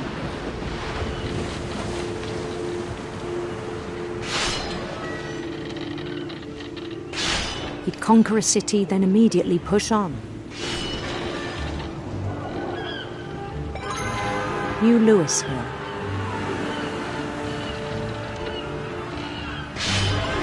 St. Louis. He started drifting away from our reality.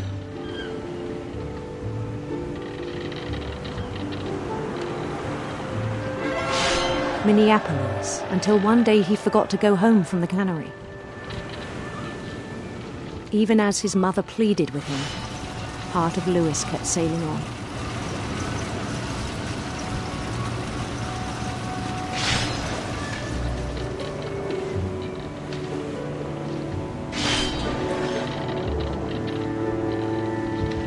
In Lewisburg, he heard rumors of a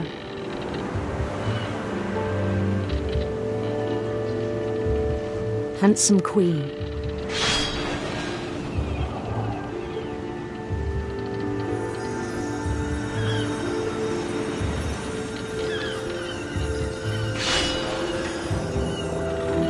The queen was on her own quest for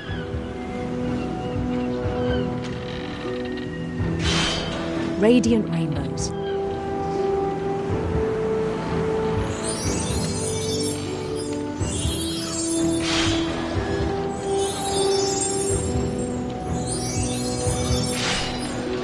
He followed the sound of her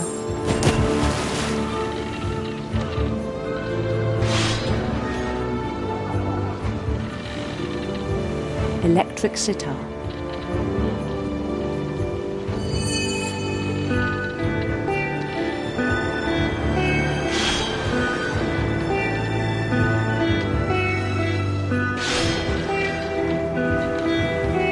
His chase led him to a golden palace east of the sun and west of the moon. Even then, his logic remained sound.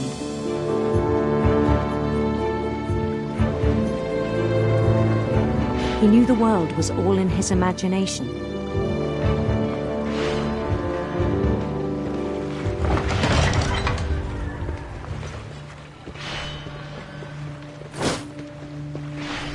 But he was so proud of having created it. In his own eyes, he'd become something greater than a king.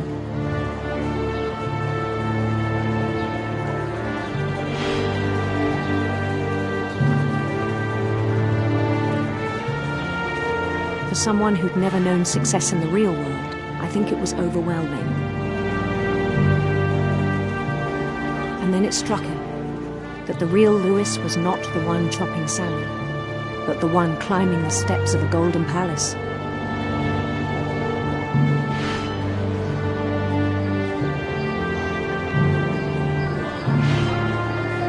My imagination is as real as my body, he told me.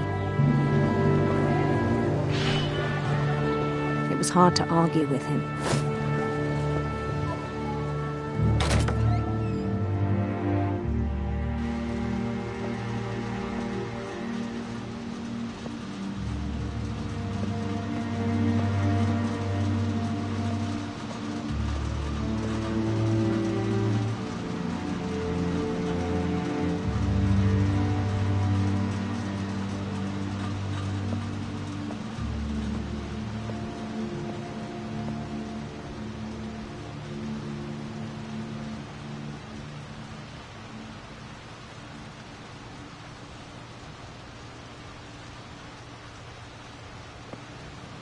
Began to forget the world we know.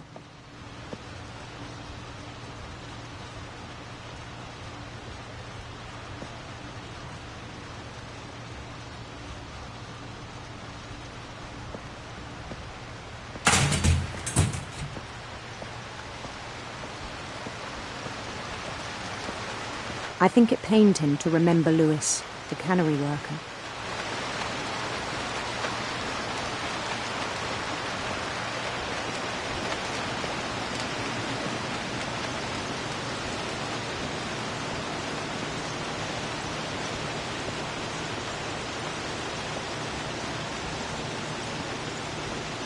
He began to despise the man with a royal contempt.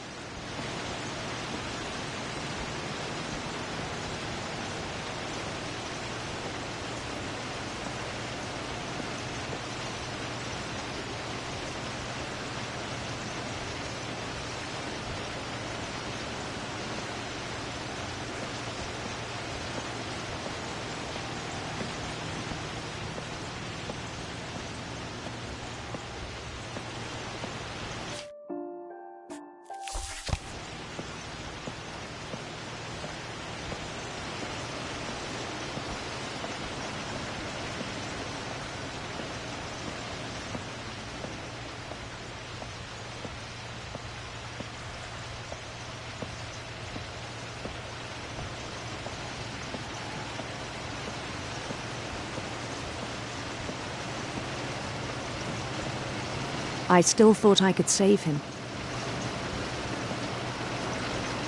Even after he said he was being crowned king over all the lands of wonder.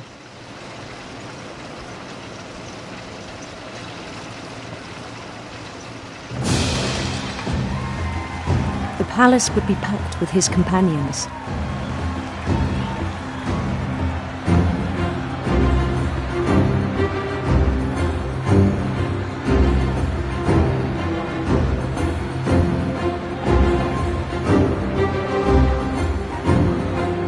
Including the wise Calico who'd insisted on inviting him.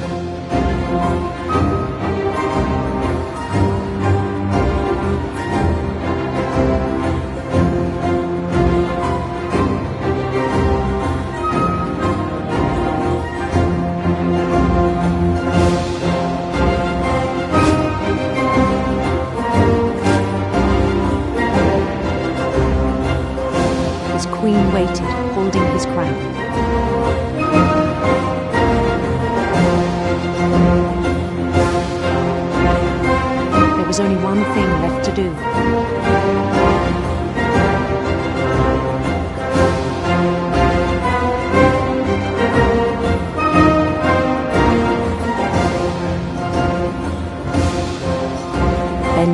his head.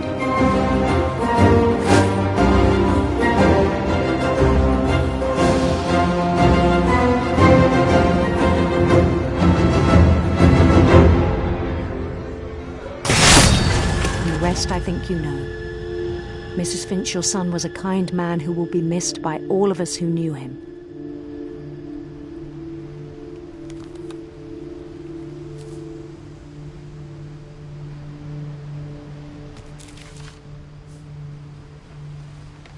My brother was really cool.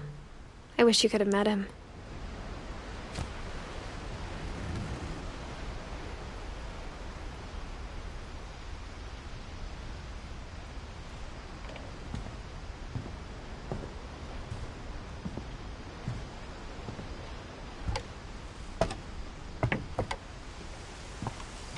On the way back from Lewis's funeral, my mom told me to start packing.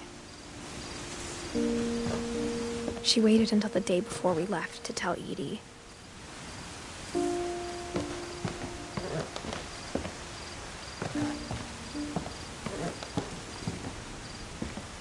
I'm not sure if she wanted to make it easier or harder.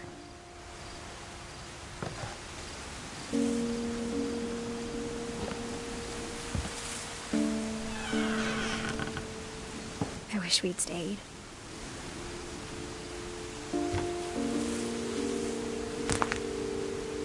But I understand why we left.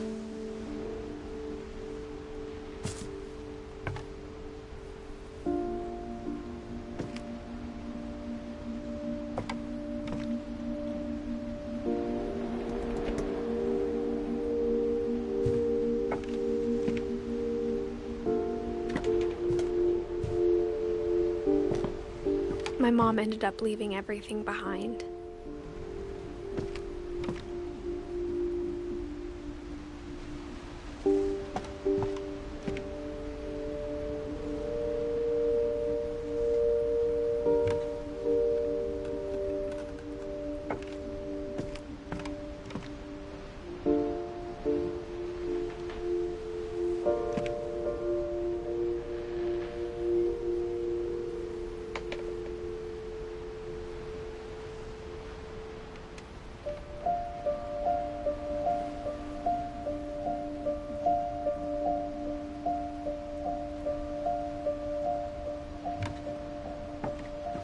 What happened that night had been coming for a long time. Maybe it should have come sooner.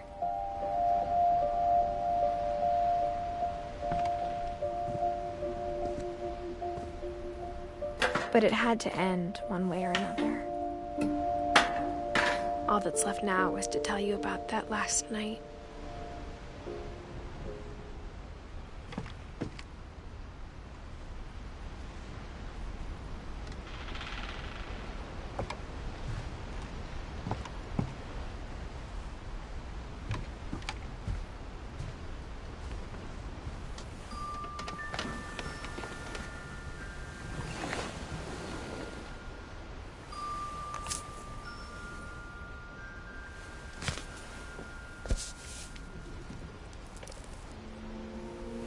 That whole last day, Edie just watched us pack and didn't say a word.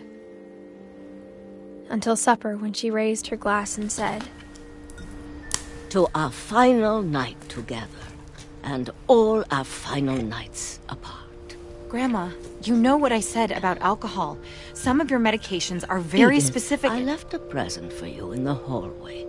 Why don't you go open it? The grown-ups have to argue now. I'm sorry, you're right. We're all leaving tomorrow. Let's just enjoy our last... I'm not leaving. Edith, you're excused.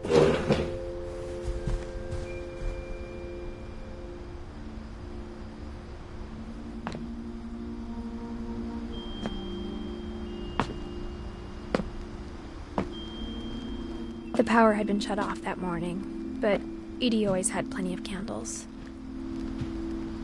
When my mom sealed the library, I don't think she knew about the other entrance.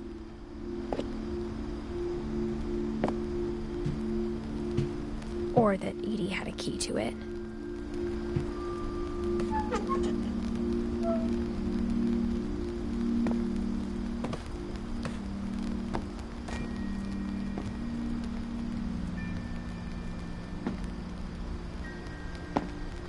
The thing you're afraid of isn't going to end when you leave the house. Edith has a right to know these stories. My children are dead because of your stories!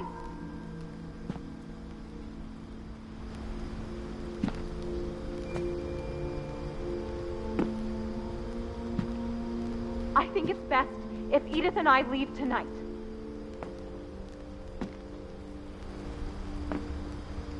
We'll have the nursing home send a van for you in the morning, okay?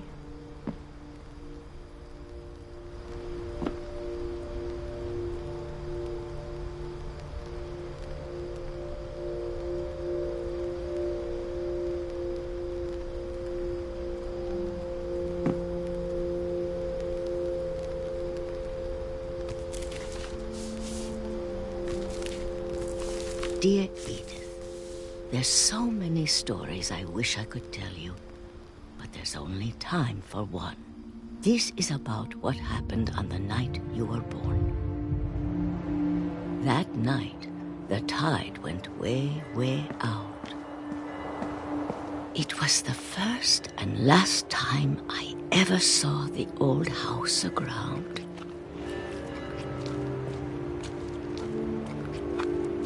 There'd been an earthquake out in the middle of the ocean. They called it the lowest tide in 1,000 years. God, it smelled awful. You know, I've seen that house every day of my life.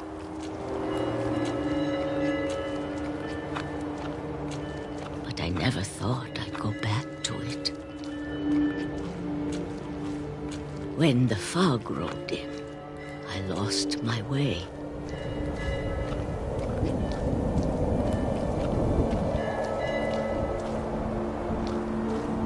I got turned around.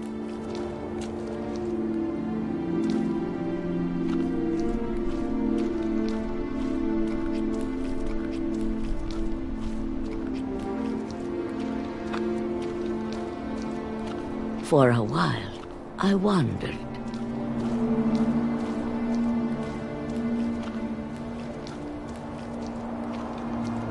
I started seeing things.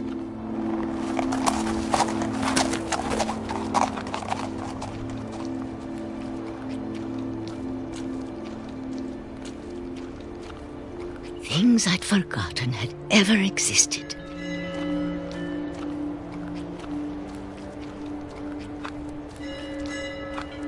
But when I saw them, they felt like old friends. That night, a lot of things came back to me. Or maybe I came back to them.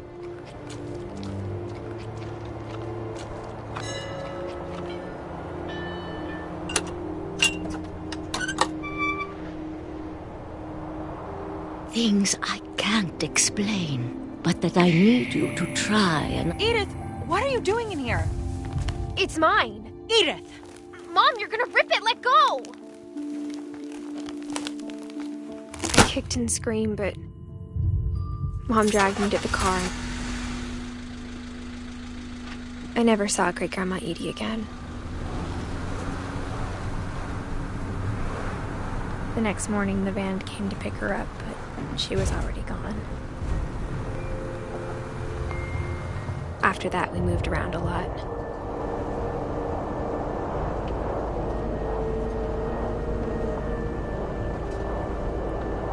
We both tried to make the best of it.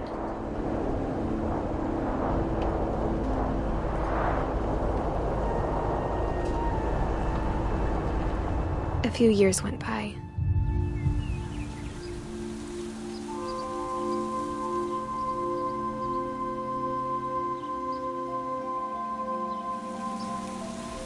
My mom didn't like to talk about it, but she started getting sick a lot.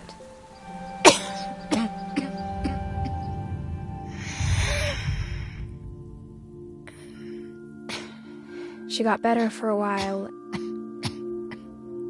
and then she didn't. And then I was alone. The last Finch left alive.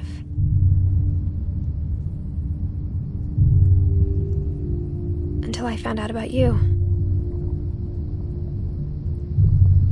I'm still not sure what to tell you about all this.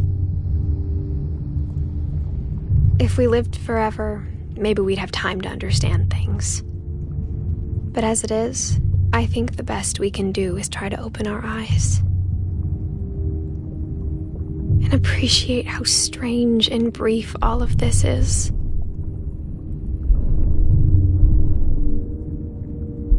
This journal was supposed to be for you. But now I hope you'll never see it. I just want to meet you and tell you all these stories myself. But I guess if you're reading this now, things didn't work out that way.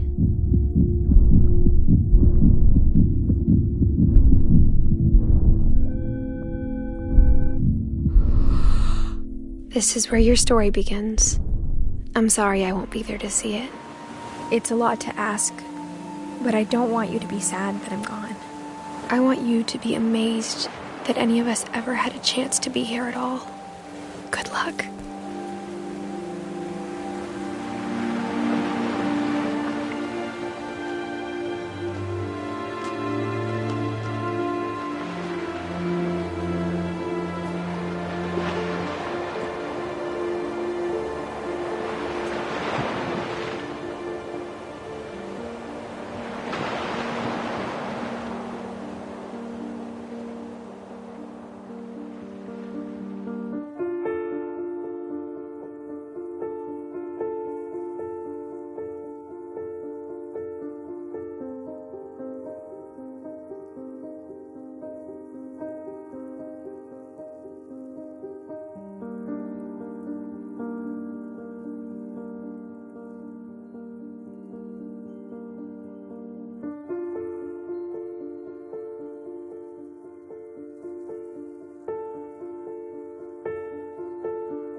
I knew Grandpa Sam had a twin,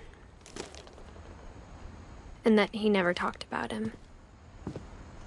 I guess my grandpa didn't like history any more than my mom did.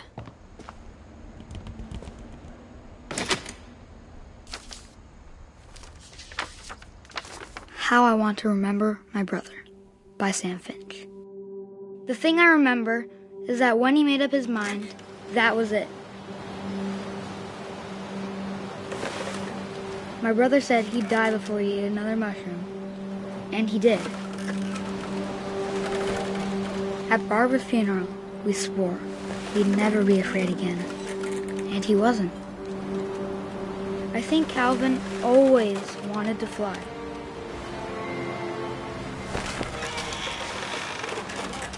Sam! Calvin!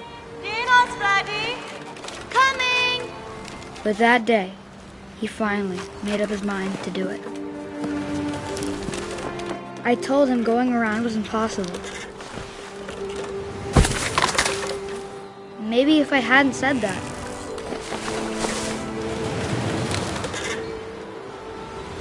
Calvin, I'm not gonna tell you again. Maybe if the wind hadn't picked up. Then maybe he'd still be here. But I doubt it. I think he'd already made up his mind. That's what I want to remember about my brother.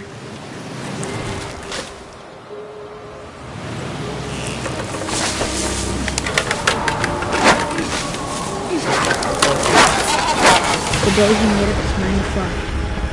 And he did.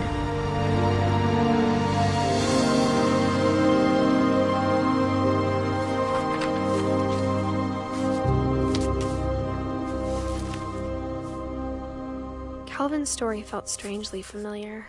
When I was younger, I remember trying to do the exact same thing.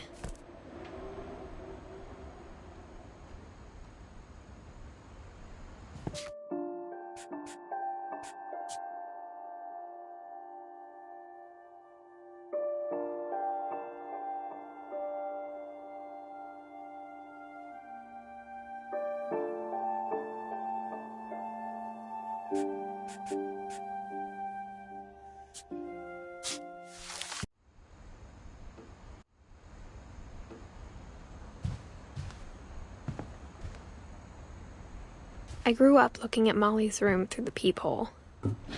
Molly's gerbil had a tiny bedroom with its own even tinier gerbil cage.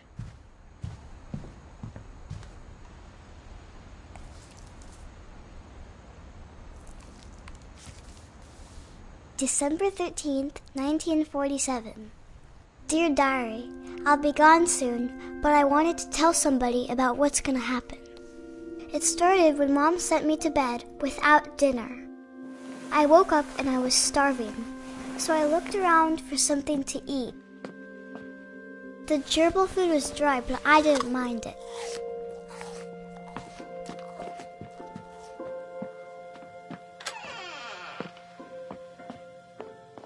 I kept eating and eating.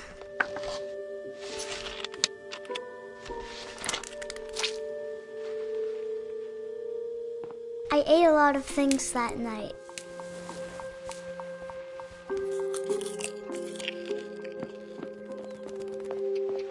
Then I heard chirping outside my window. It was a barn swallow going back to her nest. I reached out for her.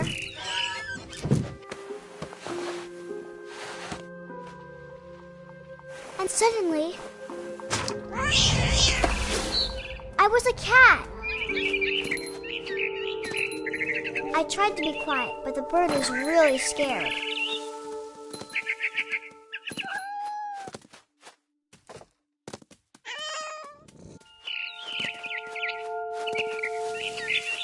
I jumped and I almost got her.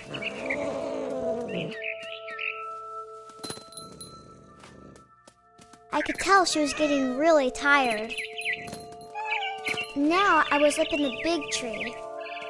I promised Dad I wouldn't climb it anymore. All I cared about was eating that mama bird.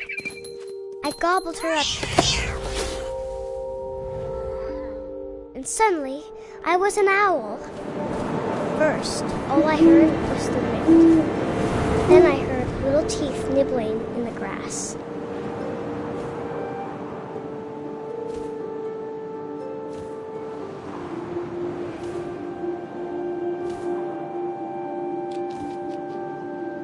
Rabbits.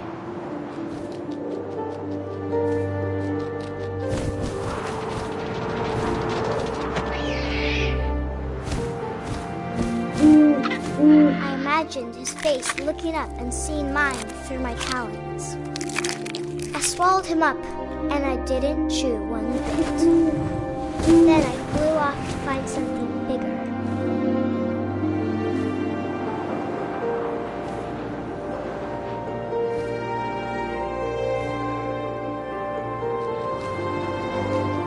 A mama rabbit.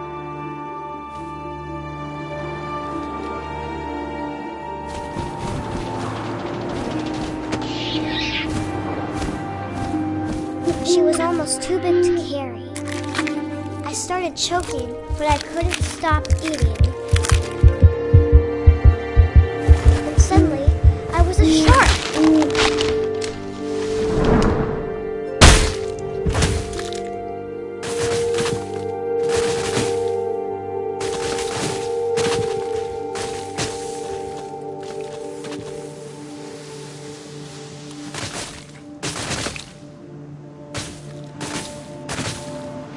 I rolled off a cliff and into the ocean.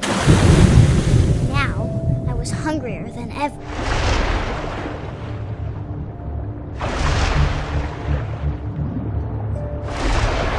I wanted fat, juicy squids. I tore off her flipper, and it tasted really good.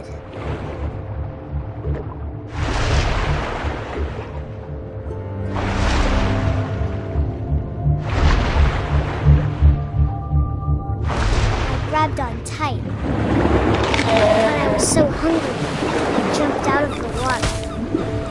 When I opened my eyes, everything had changed.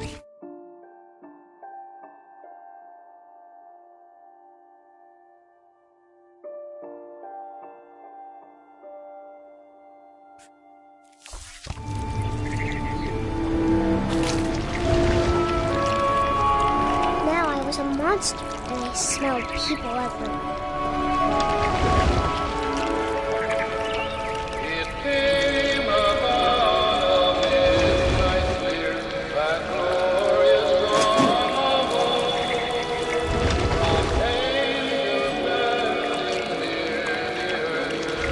I was big, but I moved real quiet.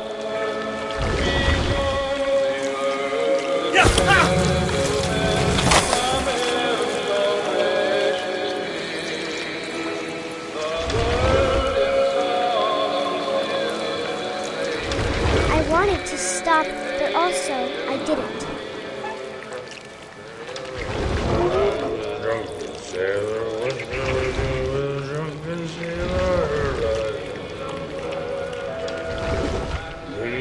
Belly with a rusty razor, his belly with a rusty razor, his belly with a rusty razor. What shall we do with a drunken sailor? What shall we do with a drunken sailor? What shall we do with a drunken sailor? Put him in bed with the captain's daughter, put him in bed with the captain's daughter, put him in bed with what shall we do with a drunken sailor? What shall we do with a drunken sailor? What shall we do with a drunken sailor?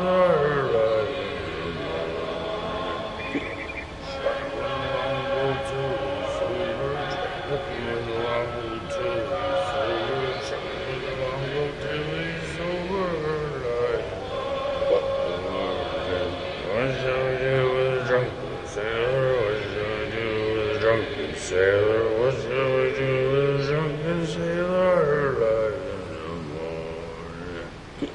Put him him in the scuppers of the hose pipe. Put him in the scuppers of the hose pipe. Put him in the scuppers of the hose pipe. Her like in the morning.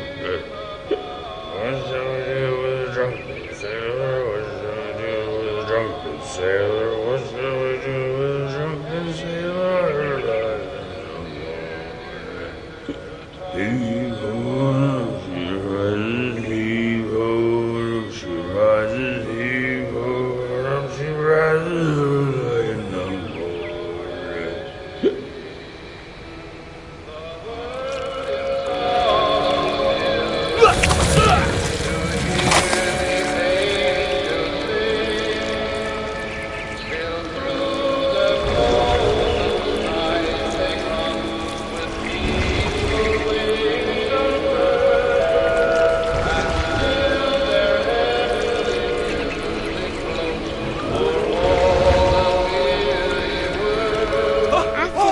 Passenger, I was still hungry.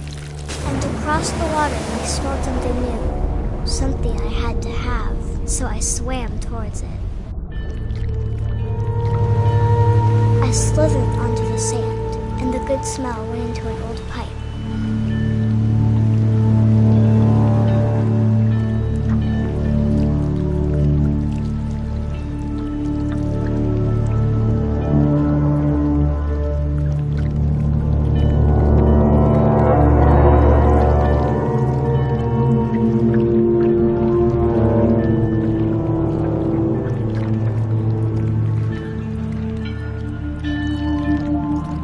Closer and closer.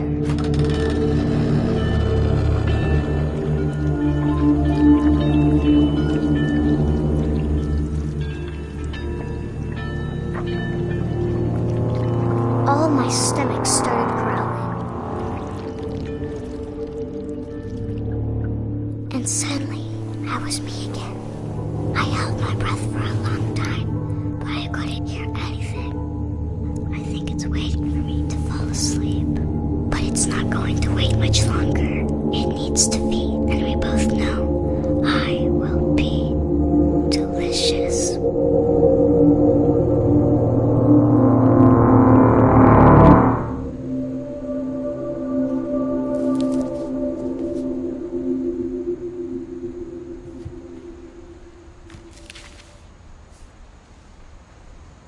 I'm not sure if I believed all of that, but I'm sure Edie would have.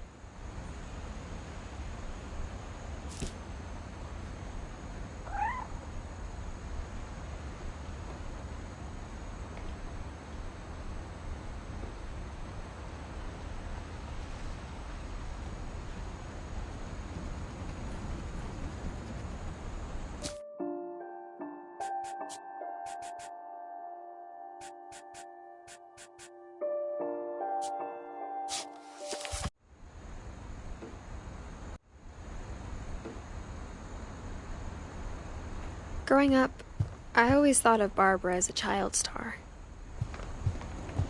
I never thought about how hard it must have been for her afterwards.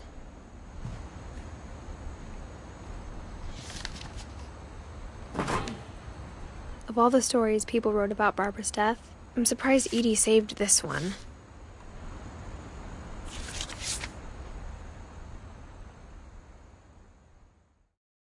Old Jack here with another ghastly tale inspired by America's most unfortunate family.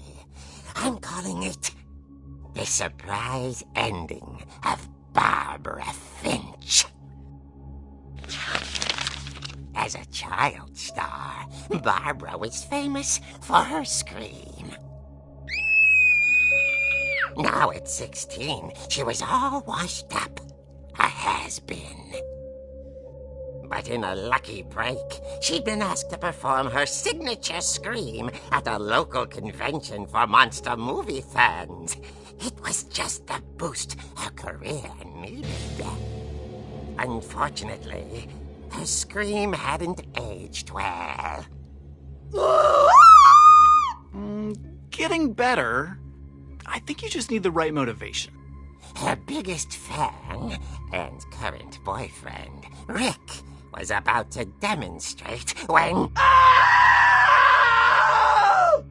Now that was a great scream. It was Barbara's father, Sven. He'd slipped into a table saw and had to be rushed to the emergency room. So Barbara got stuck babysitting her youngest brother, Walter. Her convention comeback was cancelled. Okay, I'm hearing frustration, but I'm not hearing terror. What if I tried... A gang of hoodlums in Halloween masks have been terrorizing Orcas Island tonight. Police are urging residents to... That came from the basement. You're right! Also, I loved your delivery on that. Why is your basement door locked? Because my dad likes making puzzles and secret passages. There's a key hidden in the music box. The secret is to keep winding and winding until finally the key pops out. Thanks, babe. I'll be back in a sec. 20 minutes later, Rick hadn't returned. So Barbara went to look for him, right on cue. She reached for the music box. And as she wound the key, she listened for Rick, but the house was silent.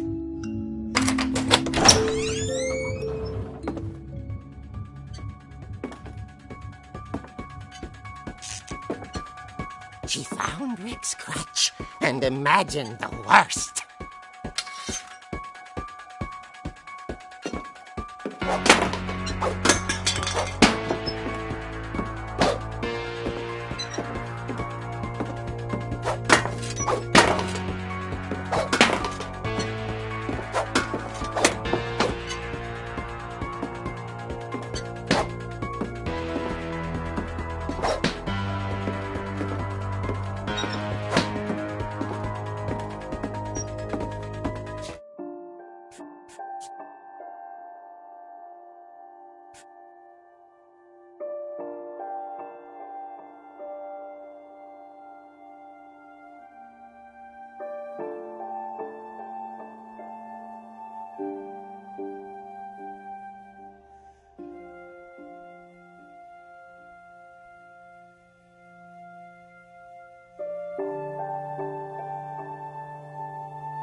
Dawn, I promise, you'll never forget this weekend.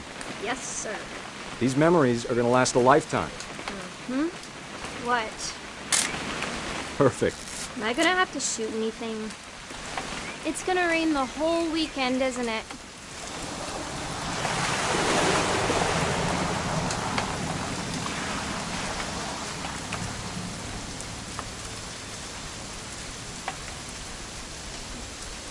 I will never forget this weekend, Dad.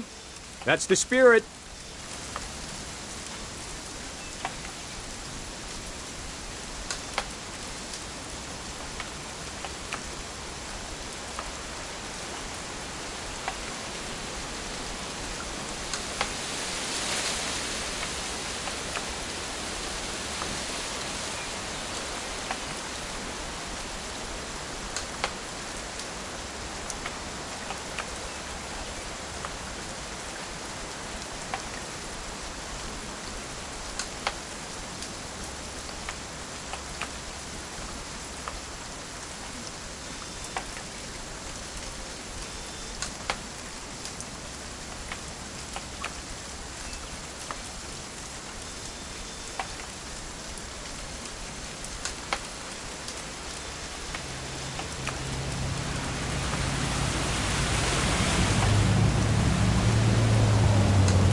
please just take the damn picture? Hey, language.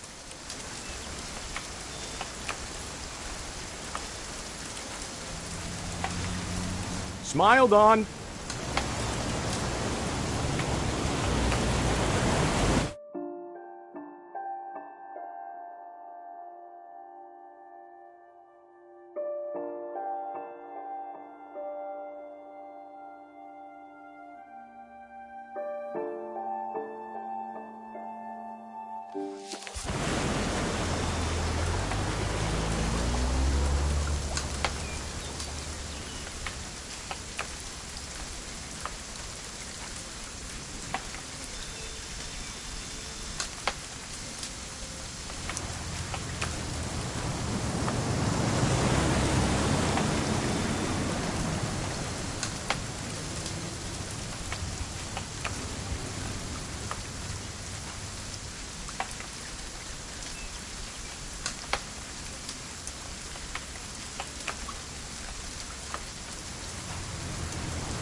Did you want to get a picture of me or what?